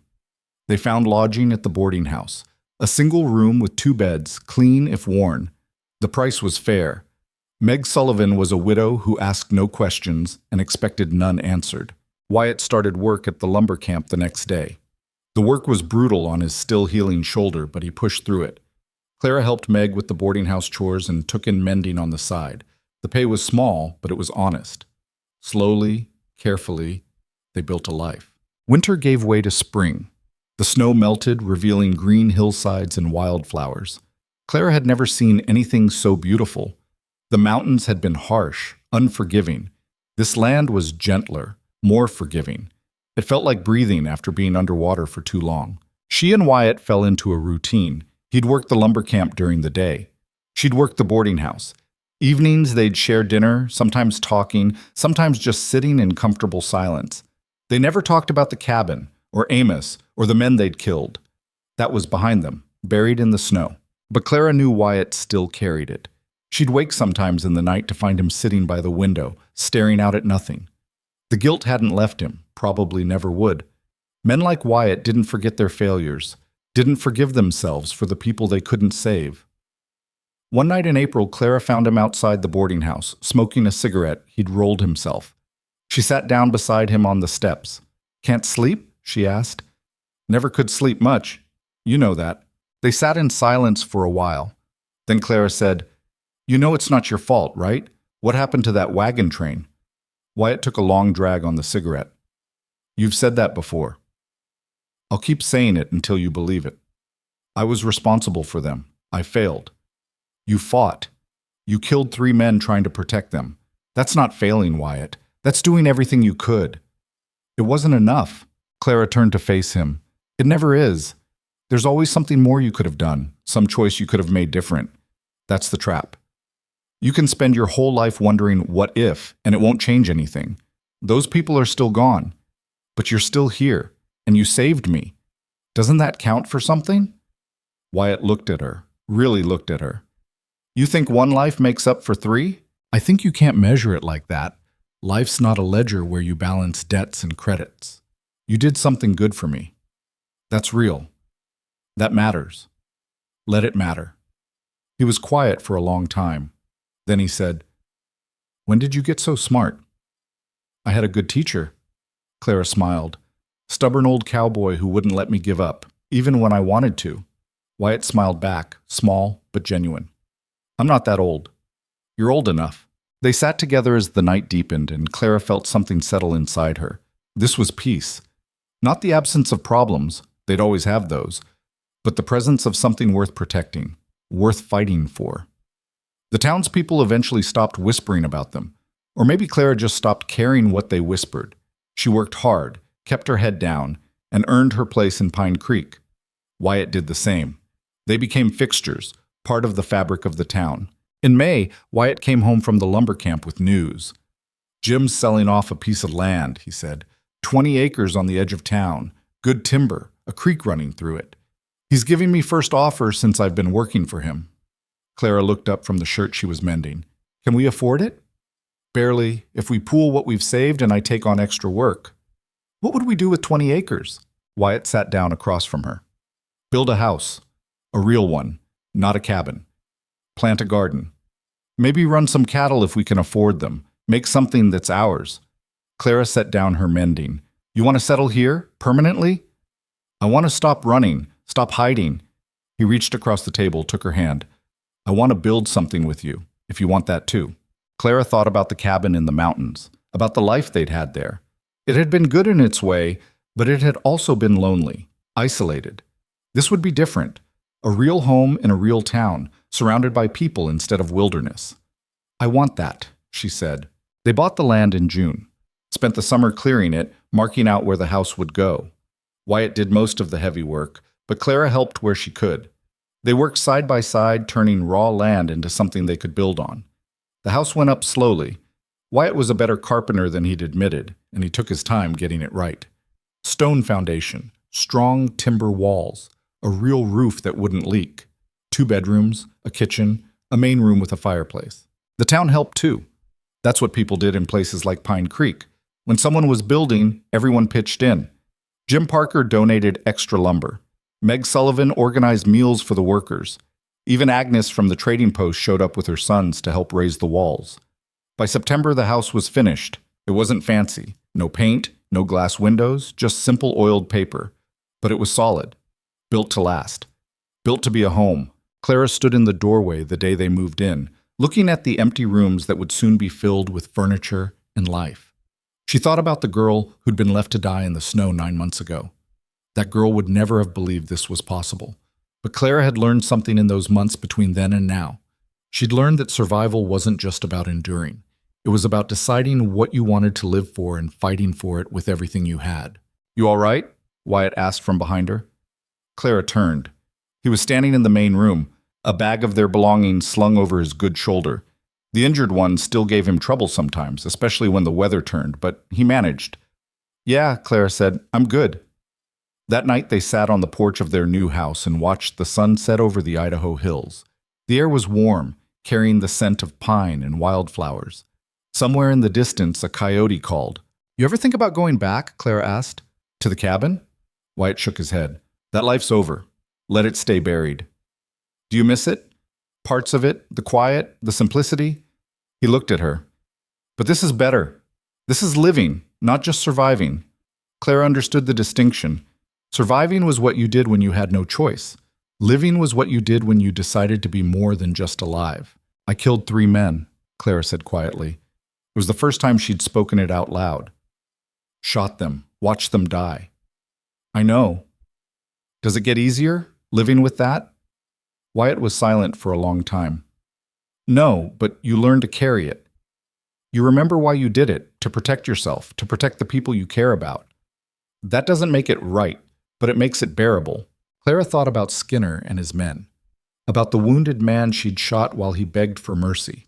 She'd had nightmares about that for weeks, still did sometimes. I don't regret it, she said. I should, maybe, but I don't. That doesn't make you a bad person. It makes you a survivor. Wyatt put his arm around her shoulders. We did what we had to do. Now we get to do what we want to do. And what's that? Live, build, maybe be happy. He smiled. Think we can manage that? Clara leaned against him, feeling the solid warmth of him, the steady rise and fall of his breathing. Yeah, I think we can. The seasons turned. Summer faded to fall, fall to winter. The first snow came in November, light and brief. Nothing like the brutal storms in the Bitterroots. Clara watched it fall from the warmth of their house and felt no fear, just peace. Wyatt proposed in December. There was no ring, no grand gesture, just the two of them sitting by the fire one evening after dinner. We should probably make this official, he said. Get married, if you want. Clara looked at him.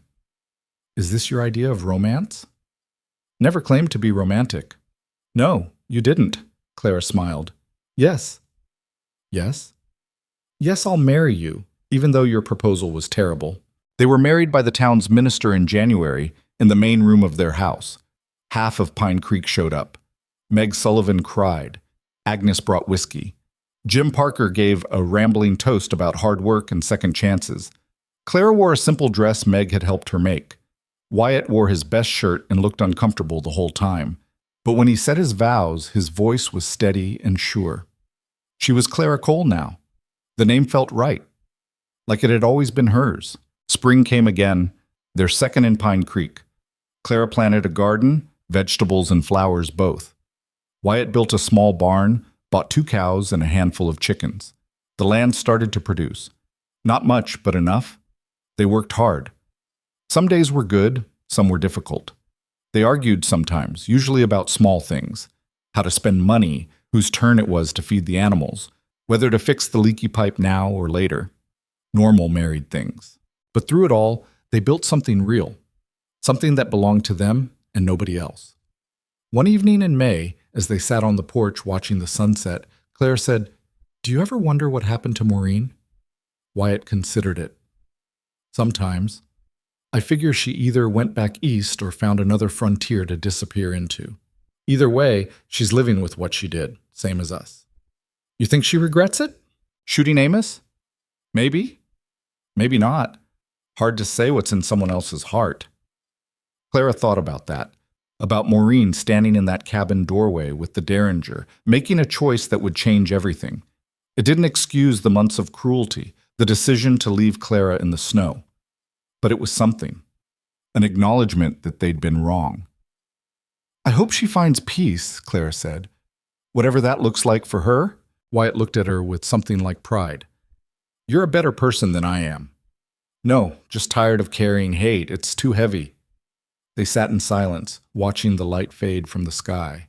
Clara thought about all the distance they'd traveled, not just the miles from Montana to Idaho, but the internal journey from broken people to whole ones. They weren't perfect. Wyatt still had nightmares about the wagon train. Clara still woke sometimes thinking she was back in the snow, freezing and alone. They both carried scars, visible and invisible. But they were alive. They were free. They were building a life on their own terms, and maybe that was enough. Maybe that was everything. Years later, when people asked Clara about her life, about how she'd ended up in Pine Creek, she'd give them the simple version. She'd come west looking for a fresh start. Met a good man. Built a home. She never mentioned the snow or the cabin or the men she'd killed.